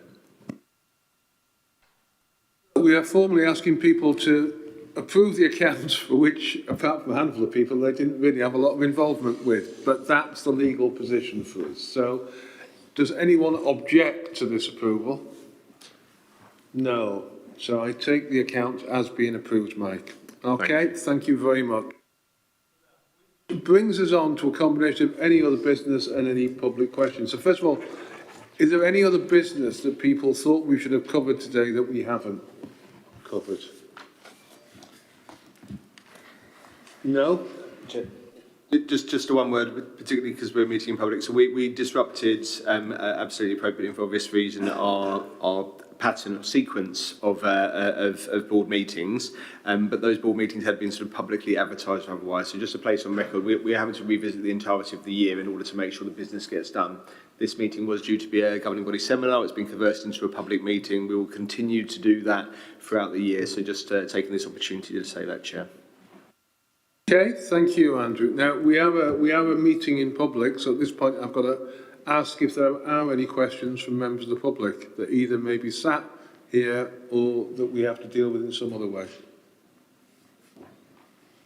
I can see no hands raised, nobody wishing to ask us a question. Andrew. So as long as we're not premature in that, so I think we received one question from a member of the public prior to the meeting. We've provided a written response to that, and they'll be publicly available to board members and to members of the public. Unless I'm corrected by the team and Tosca, I think, I think we're already live with that response. Okay, well, thank you very much for your time today. We've covered an awful lot, and I think we've broadly covered the types of things that we should cover. I think that initial presentation really gave us a very clear and a very sort of personal look at what one of our boroughs was doing, and I think gave us a lot that we could think of in terms of how do we enable similar things in other areas. We did the formal stuff on the board committee reports, which is important, but that should be quite sort of quick business for us. We did the strategy work, which, although it may have felt a bit challenging at times to the team, I think it's really important that we really put that board input into the wider strategy. And I think on the virtual wards, it got us into one of those areas that is a combination of critical to our delivery and our NHS delivery, but is about different ways of working and does raise questions with us, as we said at the time, about, well, what do we do at a South East London level, what do we do at a local level? Board assurance framework got us in the right place of what are the things we should focus on, and actually took it on the next stage, I think, of the development of that work. I can't say anything particularly about the CCG account, but we had to do it. So I think that was a good board meeting. I think as we develop as a board, clearly I think we will get more actively, I think particularly I'd let my non-executive colleagues more actively engaged in helping us set the agendas. But thank you for your time. Thank you for the team that have provided all the papers. Sometimes we get into the detail of that without being clear about the thanks, understand the efforts that got in, and thank you to the team that helps put all this together and make sure the tech works for us. So thank you very much, and I'll declare the meeting closed.